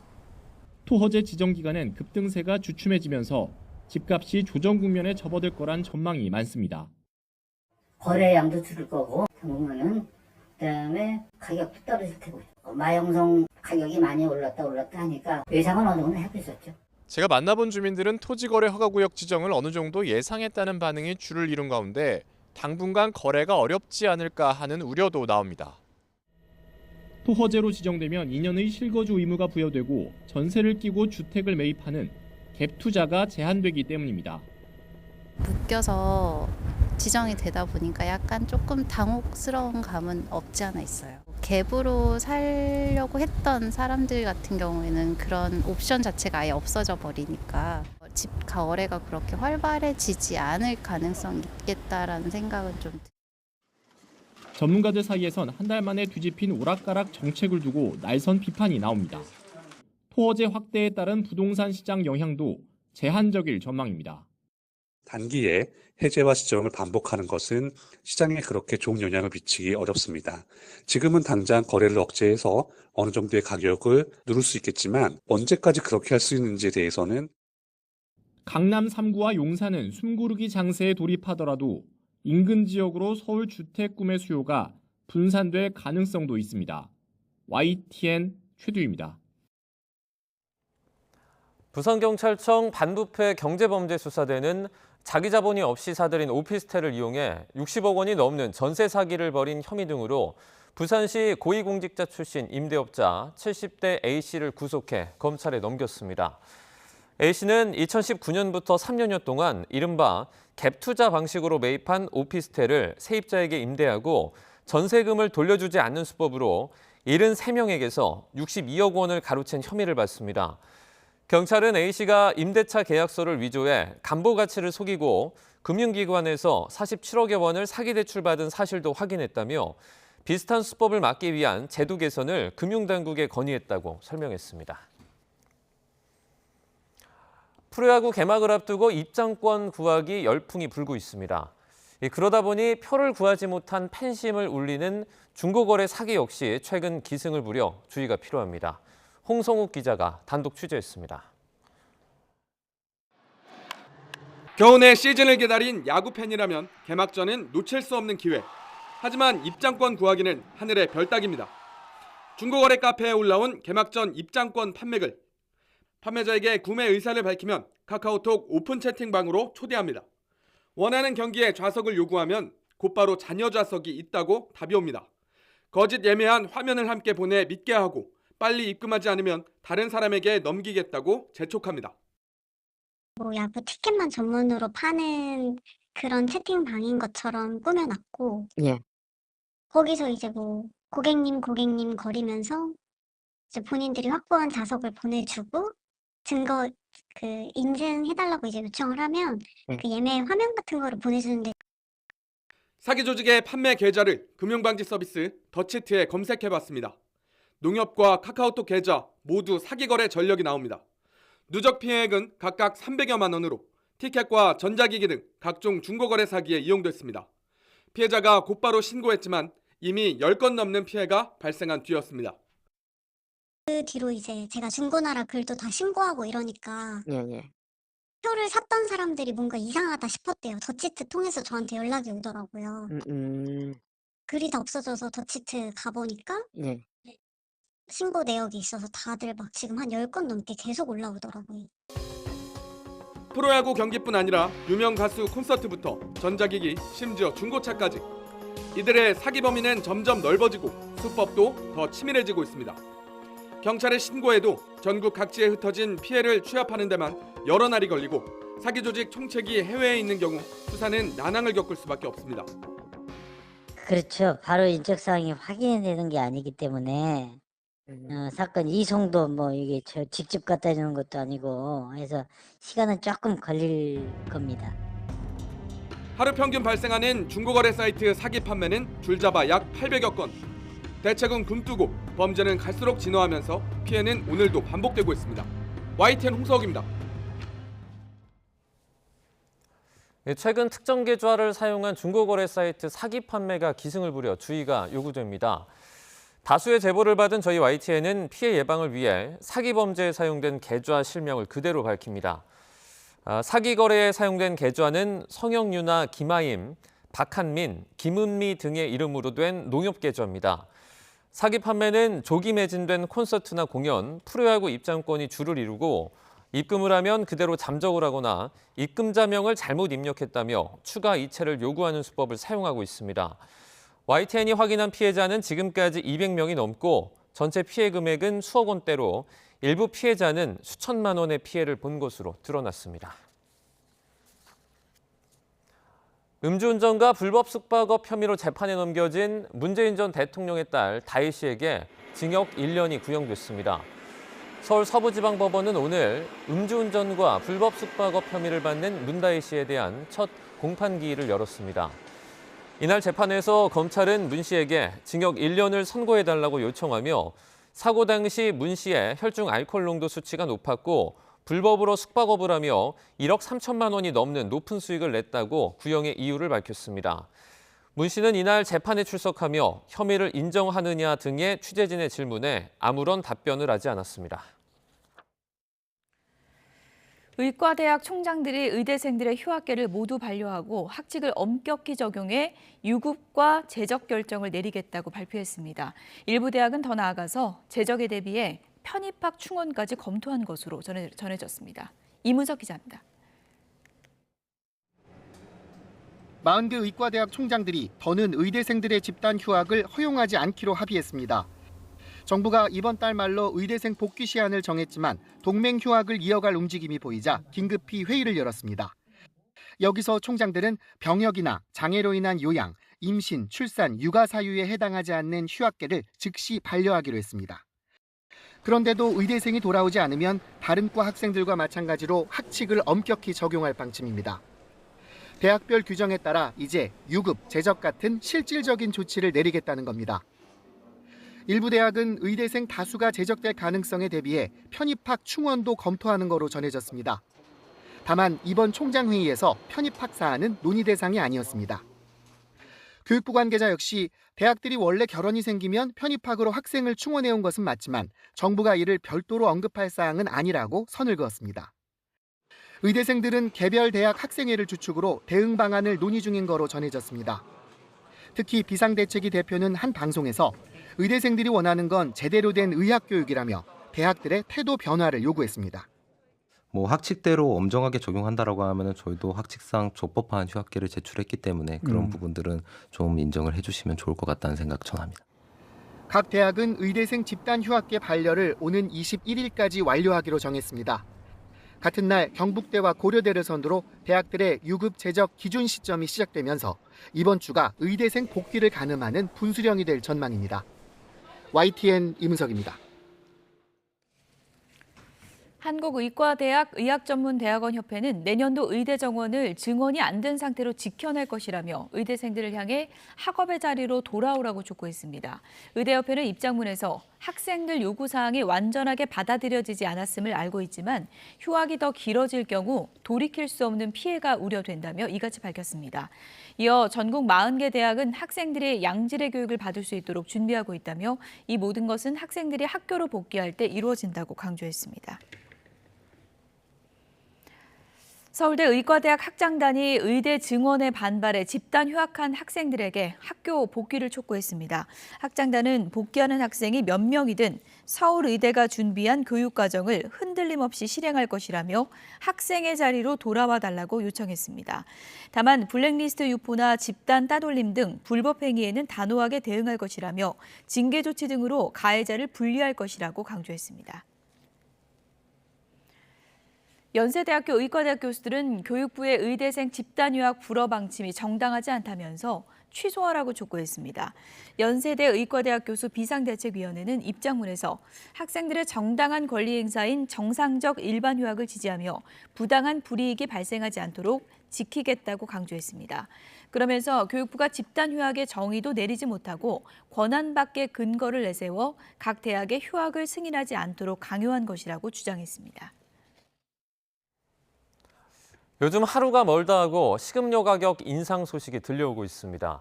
라면과 과자, 수입 주류에 이어서 카레까지 제품군도 다양한데요. 여기에 배달 시 금액을 더 받는 이중 가격제가 확대되며 체감 물가를 더욱 압박하고 있습니다. 오동건 기자가 취재했습니다. 라면을 사기 위해 마트를 찾은 소비자. 대표적인 서민 음식의 가격 인상에 부담을 느낍니다. 서민들 입장에서 부담이 되는 게 사실이죠. 물론 뭐 회사도 뭐 어렵다고 얘기하겠지만 뭐 오르면 부담이 됩니다. 이번 달에도 고환율 등 원가 상승을 이유로 가공식품의 가격 인상이 이어지고 있습니다. 농심 신라면과 CJ의 비비고, 오뚜기 3분 카레 등 제품군도 다양합니다. 여기에 주류업계와 외식업계도 잇따라 가격을 올리고 있습니다.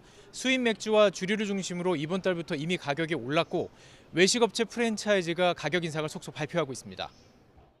드러나지 않는 가격 인상도 있습니다. 배달비 무료를 강조한 뒤 같은 메뉴를 배달로 주문하면 값을 올려받는 이중 가격제. 버거킹 등 햄버거 프랜차이즈에서 시작돼 최근 커피 전문점과 도시락 업체까지 확산하고 있습니다. 특히 롯데리아나 버거킹 등 햄버거는 배달로 시키면 무려 1,000원이 넘는 비용이 추가 발생합니다. 가격이 다른 걸 알게 되면 좀 실망하고 배신감이 드는 건 사실인 것 같아요. 농식품부 송미령 장관과 박범수 차관이 잇따라 식품업계 관계자를 만나 물가 안정을 위한 협조를 구했지만 식음료 업계의 너도나도 인상 분위기는 멈출 줄 모르고 있습니다. 대부분 식품업계는 고환율과 원자재값 상승의 가격 인상이 불가피한 상황이라며 재료 가격이나 환율이 떨어지면 가격을 다시 낮추겠다고 해명합니다. 하지만 과거 가격이 낮아진 사례가 극히 드물어 한번 올라간 가격이 다시 낮아질지는 의문입니다. YTN 오동건입니다. 농심에 이어서 오뚜기도 다음 달 1일부터 라면류 가격을 올립니다. 오뚜기는 진라면, 우동통면 등 라면 16개 제품의 출고가를 평균 7.5% 올린다고 밝혔습니다. 대형마트 판매가 기준으로 진라면은 716원에서 790원으로 오르고 우동통면은 800원에서 836원으로 가격이 인상됩니다. 오뚜기는 지난 2022년 10월 이후 2년 5개월 만에 다시 라면값 인상을 결정했으며 가격 인상의 이유로 환율 상승으로 파묘 등 수입 원료 가격 급등을 꼽았습니다. 지난해 출산율이 9년 만에 반등한 데 이어서 혼인 증가율도 15%에 육박해 역대 최고 증가율을 기록했습니다. 하지만 갈 길이 멉니다. 지난해 혼인 건수는 22만 2천 건으로 건수 자체는 코로나 이전에도 못 미칩니다. 이승은 기자가 취재했습니다. 통계청은 지난해 혼인 건수가 22만 2천 건으로 한 해 전에 비해 2만 9천 건, 14.8% 늘었다고 밝혔습니다. 1970년 연간 통계가 나온 이래 최고 증가율입니다. 통계청은 무엇보다 결혼 정년기인 30살 초반 인구가 많아졌다고 분석했습니다. 매년 70만 명대로 반짝 급증했던 1990년대 초반 출생아, 이른바 2차 에코붐 세대가 결혼 정년기에 접어든 겁니다. 이와 함께 코로나 사태 종식, 결혼에 대한 긍정적 인식 증가, 출산 장려책이 함께 영향을 미친 것으로 통계청은 분석했습니다. 출생아 수가 1996년을 기점으로 다시 60만 명대로 꺾이며 가파른 감소세를 보인 점을 고려하면 인구 구조 효과는 단기에 그칠 가능성이 큰 상황입니다. 인구 감소로 22만 2천 건인 혼인 건수 자체는 역대 5번째로 적은 수치입니다. 코로나 사태 이전인 지난 2019년 23만 9천 건에도 못 미칩니다. 이번 집계에서 지난해 평균 초혼 연령은 남자 33.9세로 한 해 전보다 0.1세 하락했지만 여자는 31.6세로 역대 최고 추이를 이어갔습니다. 여자가 연상인 경우가 19.9%로 역시 역대 최대 비율을 기록했습니다. 전체 혼인 가운데 외국인과의 혼인 비중은 9.3%로 0.8%포인트 줄었습니다. 인구 감소로 이혼도 계속 줄고 있는데 30년 이상 결혼 생활을 한 뒤 황혼 이혼한 경우가 16.6%로 10년 전보다 비중이 배 가까이 늘었습니다. YTN 이승은입니다. 신규 채용에 대한 기업 심리가 3년 연속 뒷걸음질 친 것으로 조사됐습니다. 한국경영자총협회가 100인 이상 기업 500곳을 대상으로 실태 조사를 벌인 결과 올해 신규 채용 계획이 있다고 답한 곳은 60.8%에 그쳐 지난해보다 6%포인트 하락했습니다. 이는 3년 연속 하락세를 기록한 것으로 코로나19 여파가 컸던 지난 2021년 40.3% 이후 가장 낮은 수치이기도 합니다.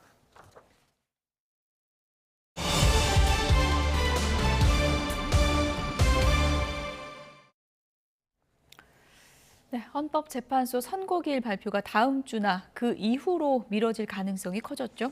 헌법재판소엔 탄핵 인용과 기각, 각하를 각각 요구하는 탄원서가 200만 건이 넘게 제출됐다고 하는데요. 선거 일정 전망 등 관련 내용에 대해서 양지민 변호사와 함께 얘기 나눠보겠습니다. 어서 오세요. 안녕하세요. 네, 기다림의 시간이 길어지고 있는 상황인데 어쨌든 지금 준비 상황이나 이런 것 때문에 2, 3일 전에는 보통 고지를 하기 때문에 이번 주는 사실상 어려워진 거잖아요. 그렇습니다. 이번 주에 선고 가능성은 희박하다라고 볼 수가 있겠습니다. 기습적으로 이렇게 당일에 오늘 선고하겠다라고 밝힐 수도 있다라는 일각의 시각도 있기는 하지만 지금 윤 대통령에 대한 탄핵 심판의 경우에는 적어도 2, 3일 전에는 고지를 해야만 경찰이라든지 아니면 주변의 상인이라든지 학교, 휴교를 내릴지 이런 것들을 다 결정을 할 수가 있거든요. 그런 것들을 고려하면 적어도 당사자에게 이틀 전에는 이러한 선고 통지가 갈 것이다라고 예상을 해볼 수가 있겠고요. 그러면 이제 이번 주에 선고 가능성은 낮아지게 되는 것입니다. 만약에 금요일에 다음 주 언제 선고하겠다라고 발표를 할 수는 있겠습니다. 하지만 이 역시도 전적으로 헌재 재판관들의 재량 사항이다라고 보이고요. 일반적으로 헌재가 꼭 그런 건 아니지만 과거에 노무현 전 대통령이라든지 박근혜 전 대통령의 경우에 금요일에 선고를 한 전례를 비추어 봤을 때에는 주 후반부가 좀 유력하지 않을까라는 이야기도 나오고요. 일단은 선고일이 언제로 지정되든지 한 이틀 전에는 언론이라든지 외부의 공보관을 통해서 기일 지정에 대한 그런 통지가 있을 것으로 보입니다. 네, 과거 사례를 이제 비교해 봤을 때 윤 대통령 그 선거 일정이 계속 좀 미뤄지고 있는데 다음 주 수요일에 이제 이재명 민주당 대표의 선거법 위반 관련한 2심 선고 그 결과가 나오지 않습니까? 그러면 그 다음 주 수요일을 넘어서 결과가 나올 수도 있을까요? 그러니까 헌재 재판관들이 언제로 선고 기일을 지정할지에 대해서 물론 사회적에 미칠 파장이라든지 이런 것들을 다양하게 고려하긴 하지만 그럼에도 불구하고 이재명 대표의 선고일을 기준점으로 삼을 가능성은 낮아 보입니다. 원칙적으로 별도의 재판이고 재판 외적인 사항입니다. 그렇기 때문에 이재명 대표의 선고일이라든지 이런 것들을 고려해서 그 전후 내지는 당일에 맞춰서 선고하겠다라고 이렇게 기준점으로 삼게 될 가능성은 일단은 낮아 보이고요. 다만 심리가 이제 오래 걸리다 보니까 지금까지 늦어진 것이고 공교롭게도 이재명 대표에 대한 이 항소심 선고가 이 주가 겹칠 수 있는 가능성이 있다 보니까 이 날도 겹치는 게 아니냐 이런 얘기까지 나옵니다. 그런 이야기가 나오고 있는 것인데요. 왜냐하면 지금 윤 대통령의 선고가 월요일이라든지 화요일에 선고를 하려면 이번 주 그러니까 금요일에는 선고 기일 지정이 되어야 되고 그렇기 때문에 한 수요일부터 금요일까지 주 후반부를 예상을 하다 보니까 거기에 딱 걸리는 게 이제 이재명 대표의 항소심 선고일인 것입니다. 그렇기 때문에 혹시나 겹치지 않을까라는 생각을 하게 되실 수가 있는데요. 원칙적으로 헌재 재판관들이 그런 이재명 대표의 선고 일자까지 고려해서 선고기일을 지정하지는 않을 것으로 보입니다. 지금 결과를 놓고 정치권에서 다양한 추측들만 지금 난무하는 그런 상황입니다. 여러 가지 시나리오가 가능하기 때문에 어떻게 돼야 그 시나리오가 나오는지 좀 보면 먼저 인용은 6명 이상이 확보되면 이제 인용이 되는 거고 지금 여당 측에서는 각하 시나리오도 지금 전망이 나오고 있는데 각하가 되려면 몇 명이 각하 의견을 내야 되는 건가요? 각하가 되려면 일단은 과반수가 되어야 됩니다. 그러니까 헌재 완전체를 우리가 생각을 해보면 9명이잖아요. 그러면 9명 중에 5명이 각하 의견을 내면 각하로 결정문을 낼 수가 있는 것입니다. 그런데 지금은 8명인 상황이에요. 그러면 이런 경우에는 과연 4명으로 봐야 될지 5명으로 봐야 될지 의문이 생길 수가 있는데요. 2021년에 헌재가 결정례로서 8명의 재판관이 이러한 심의를 하는 경우에는 4명이 각하 의견을 내게 되면 우리가 각하 결정문을 내는 것이다라는 결정례가 있습니다. 그렇기 때문에 이번에도 윤 대통령의 탄핵 심판에 관여를 한 재판관이 8명이기 때문에 만약에 4명이 인용 의견, 4명이 각하 의견을 내게 되면 각하 결정문이 나올 수 있는 것이고요. 다만 만약에 각하가 4명이 되지 않는, 그러니까 인용은 4명인데 기각 2명, 각하 2명일 수 있습니다. 그럴 때에는 각하 4명을 충족시키지 못했기 때문에 기각 결정문이 나오는 것이고요. 인용이 6명은 확보를 못한 거니까요. 그렇죠. 그러니까 1차적으로 이걸 각하가 돼야 될지 아닌지를 우리 보자라고 해서 각하의 의견을 동의하는 그러한 이제 편결을 하게 됩니다. 그런데 각하가 만약에 4명이 안 된다. 그러면 인용인지 기각인지 우리 들어가 보자라고 해서 판단을 하게 되는 것이고요. 다들 아시는 것처럼 인용의 경우에는 6명이 찬성을 해야 됩니다. 그래서 6명이 안 될 때에는 기각이나 각하로 되는데 각하가 되려면 4명이 각하 의견을 밝혀야 된다라고 보시면 됩니다. 네, 그럼 절차상 이제 인용은 조금 제외를 해놓고 각하가 됐을 때와 기각이 됐을 때 그 다음 절차는 어떻게 다릅니까? 그러니까 각하와 기각으로 나눠지게 된다면 만약에 각하로 가면 이제 각하의 결정문이 나오는 것이고 그것은 비교적 간결할 수 있습니다. 왜냐하면 각하라는 것은 우리가 본안 판단에 들어가기 이전에 이러한 절차가 잘못됐기 때문에 우리가 그 본안의 심리조차 할 필요 없다라는 것이 각하거든요. 그렇기 때문에 만약에 각하로 의견이 모아지게 된다면 그 결정문이 굉장히 간결할 수 있는 것이고요. 만약에 기각으로 간다라고 한다면 일단 각하는 아니기 때문에 윤 대통령의 그러한 행위가 우리가 위법한지 파면에 이를 정도인지 이런 것들을 다 심리를 하는 것이 이제 전제가 되어 있는 것입니다. 그렇기 때문에 기각으로 가게 된다면 결정문 자체는 뭐 인용의 결정문과 비슷한 정도의 굉장히 긴 결정문이 나올 가능성이 있습니다. 보통 이제 주문이 나오면은 끝까지 들어봐야지 결과를 알 수 있는 거죠.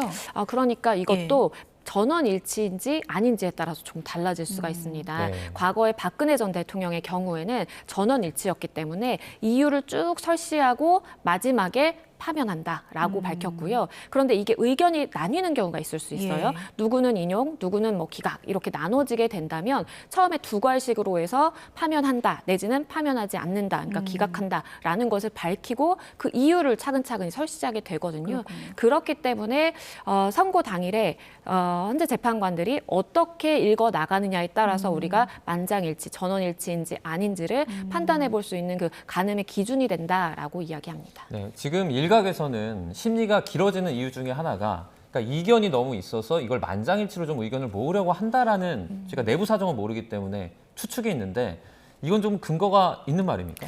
개인적으로 생각을 했을 때에는 물론 다양한 설들이 있습니다. 뭐 절차적인 하자가 있기 때문에 그러니까 국회에 뭐 정족수 판단을 함에 있어서 우리가 중간에 내란죄라는 혐의를 뺐기 때문에 그런 뭐 절차적인 문제가 있어서다. 아니면 세부적으로 인용이라든지 기각의 의견은 어느 정도 합치가 됐지만 쟁점 검토가 안 끝났다. 그리고 말씀해주신 것처럼 전원일치 결정을 내려야만 뭐 사회적으로 미칠 파장이 좀 잦아들 수가 있기 때문에 그렇게 일치된 목소리를 내기 위해서 조율하느라 뭐 시간이 걸리는 것이다. 다양한 이제 이야기들이 있는데요.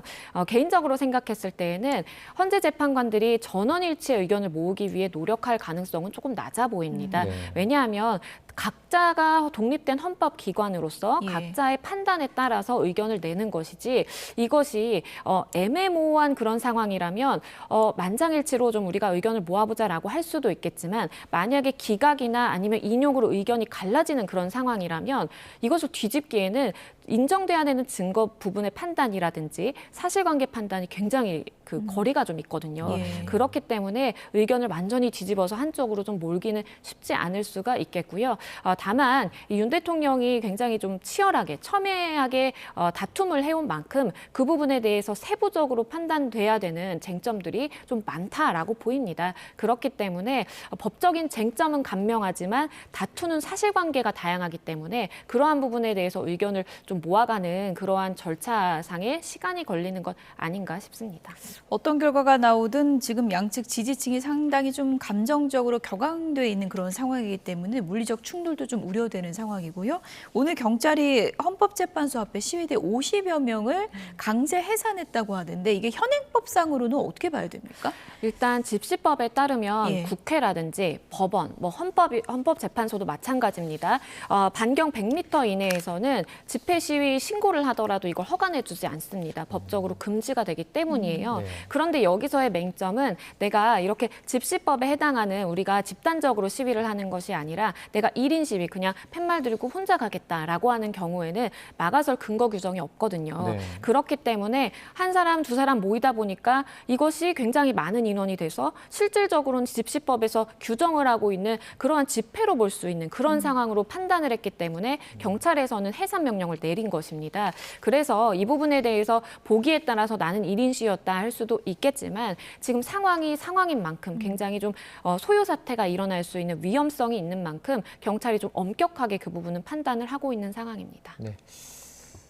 저희가 다음 주제로 그러니까 조지호 경찰청장, 김봉식 전 서울경찰청장 관련된 오늘 첫 공판이 열리기도 했는데 이 내용도 좀 알아보도록 하겠습니다. 오늘 열린 공판은 이제 경찰 수뇌부들이 관련이 되어 있는데 어떤 것이 좀 핵심이었을까요? 일단 조지호 경찰청장도 그렇고 김봉식 서울청장도 그렇고 계엄 당일에 윤 대통령으로부터 지시를 받아서 경찰 인력을 국회 봉쇄라든지 아니면 체포조를 투입하는데 이제 인원을 가동했다라는 혐의를 받고 있는 것이고요. 그렇기 때문에 내란죄 이제 중요 임무 종사의 혐의를 받고 있는 상황입니다. 이미 이제 수사는 다 종료가 됐고 지금 재판 단계에 접어들어서 첫 번째 기일이 열린 것이고요. 수사기관에서 어떤 진술을 했는지는 탄핵 심판에서 이미 일부 공개가 된 바 있습니다. 그렇기 때문에 조지호 청장이나 김봉식 청장이 어디까지 본인의 혐의를 인정할지 그리고 수사기관에서는 사실상 윤 대통령으로부터 뭐 들은 내용이나 이런 것들을 다 진술을 했다라고 알려지고 있는데 그 부분에 대해서도 증거 능력에 대해서 인정을 할지 아닐지에 대한 쟁점이 남아 있습니다. 네. 아무래도 그 헌재에 나갈 때랑 본인 이제 형사 재판 나올 때랑 뭐 좀 마음가짐이나 전략이 좀 다르겠죠? 그렇습니다. 헌재에서는 조지호 청장도 건강이 굉장히 위중한 상황임에도 불구하고 어렵게 출석을 했지만 핵심적인 쟁점에 대해서는 본인이 피고인으로 재판을 받고 있기 때문에 진술하지 않겠다라면서 이제 넘겼거든요. 그래서 본인의 사건이 아니다 보니까 사실은 굉장히 좀 신중하게 발언을 하지 않는 모습을 보였고요. 다만 형사 재판에서는 그러한 쟁점들을 치열하게 다툴 가능성이 있습니다. 본인에 대한 유죄, 무죄 판단을 가릴 수 있는 만큼 본인은 명령을 하달받아서 인력을 투입하긴 했지만 내란죄에서 규정하고 있는 국헌문란의 목적을 나는 가지고 있지 않았다. 즉 범죄에 고의가 없었다라고 굉장히 치열하게 다툴 가능성이 있겠고요. 물론 불구속 상태이긴 하지만 유죄 판단을 받으면 또다시 또 인신 구속을 받게 될 가능성이 있거든요. 그렇기 때문에 뭐 증거 하나하나에 대해서 진술 하나하나에 대해서 치열하게 다툴 것이 예상이 됩니다. 오늘 공판에서 나오는 얘기들이 이제 내란 혐의 관련된 예를 들어서 뭐 윤석열 대통령 형사재판이라든지 그곳에도 영향을 미치게 됩니까? 영향을 미칠 수 있습니다. 왜냐하면 지금 같은 재판부에서 판단하고 있습니다. 형사합의 25부에서 판단을 하는 것이기 때문에 판사가 물론 병합이 된 상황은 아니지만 이 부분에 대해서 증거 조사를 했는데 굉장히 좀 유리한 어떠한 중요한 증거가 있다라고 판단이 된다면 직권으로도 이 부분에 대해서 증거 신청을 요청을 한다라든지 할 수가 있기 때문에 윤 대통령의 그러한 형사 재판에도 굉장히 중요한 여러 발언들이 나올 수가 있겠고요. 그렇기 때문에 윤 대통령 측에서도 병합된 건 아니지만 관계 당사자들에 대한 재판이 어떻게 진행되는지 어떤 증거 조사가 이루어지고 있는지에 대해서 굉장히 촉각을 기울일 것으로 보입니다. 네. 아무래도 뭐 헌법 재판관들이 지금 굉장히 장고를 이어가고 있는 그런 상황인데 형사 재판 관련해서 결과가 나오지 않은 상황에서 탄핵 여부를 결정할 때 이 부분도 좀 형사 재판 결과가 좀 신경이 쓰일 수도 있을 것 같은데요. 그렇죠. 그 관계는 어떻게 봐야 될까요? 그렇기 때문에 만약에 이러한 형사 재판에서 혐의를 받고 있는 핵심 행위가 헌재 판단에 있어서도 굉장히 핵심으로 연결이 된다라고 할 때에는 헌재법에서 형사 재판이 계속 중일 때에는 헌재 심판에 대해서 중지할 수 있다라는 규정을 그래서 두고 있는 것입니다. 근데 그럼에도 불구하고 그렇게 해서 재판을 중단할지 아닐지는 또 헌재 재판관들의 재량에 달려 있는 부분이기 때문에 이번 윤 대통령에 대한 탄핵 심판에 있어서는 헌재 재판관들이 우리는 형사재판 진행될 때까지 못 기다린다. 그대로 절차 진행하겠다라고 결정을 한 것이고요. 일단은 헌재 재판관들이 보기에는 내란죄에 관련된 그런 혐의뿐만 아니라 다양한 윤 대통령의 행위 자체에 대해서 위헌 위법성만 판단하면 된다라는 시각을 가지고 있는 것 같아요. 예. 그렇기 때문에 이미 선고만 앞두고 있는 상황이기 때문에 이러한 형사재판의 경우에도 고려 대상이 될 수는 있겠지만 재판관들이 이미 절차적으로 좀 정리는 했다라고 보입니다. 네, 알겠습니다. 오늘 여기까지 듣도록 하겠습니다. 양지민 변호사와 함께했습니다. 고맙습니다. 고맙습니다. 감사합니다. 절기춘분인 오늘은 낮 동안 따뜻한 봄 날씨를 보이겠습니다. 다만 점차 중국발 스모그가 유입되면서 곳곳에 공기가 탁해지겠는데요. 현장 연결해서 자세한 날씨 알아보겠습니다. 윤수빈 캐스터. 네, 서울 남산에 나와 있습니다. 네, 오늘은 다시 따뜻한 봄 날씨라고요. 네, 오늘은 봄의 네 번째 절기 춘분입니다. 절기에 맞춰서 기온도 쑥쑥 오르고 있는데요. 현재 서울 기온은 12.2도로 어제 같은 시각보다 7도가량이나 높아서 무척 따뜻합니다. 다만 날이 풀리니 어김없이 초미세먼지가 말썽입니다. 점차 중국발 스모그가 유입되면서 곳곳에 공기가 탁해질 것으로 보이니까요. 오늘 외출하실 때는 꼭 미세먼지용 마스크 챙기셔야겠습니다. 오늘은 전국적으로 하늘 자체는 맑습니다. 지금은 대기질도 대체로 양호한데요. 다만 오후 중에 중국발 스모그가 유입되면서 서쪽 지방부터 공기가 탁해지겠고요. 밤에는 전국 곳곳에 초미세먼지 농도가 짙게 나타나겠습니다.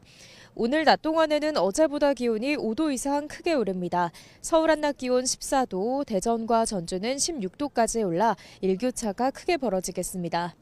다가오는 휴일에는 서울 낮 기온이 21도까지 오르는 등 4월 하순만큼이나 따뜻하겠습니다. 다만 다음 주 초반까지도 계속해서 초미세먼지가 기승을 부릴 전망입니다. 오늘부터 동해안을 중심으로는 초속 20m 이상의 돌풍이 불겠습니다. 이들 지역은 대기도 점점 메말라가고 있으니까요. 시설물 관리와 함께 불씨 관리도 철저히 해주시기 바랍니다. 지금까지 YTN 윤수빈입니다. 뉴스나우 오늘 순서는 여기서 마치겠습니다. 내일은 더 생생한 뉴스로 찾아뵙겠습니다. 시청해주신 여러분 고맙습니다.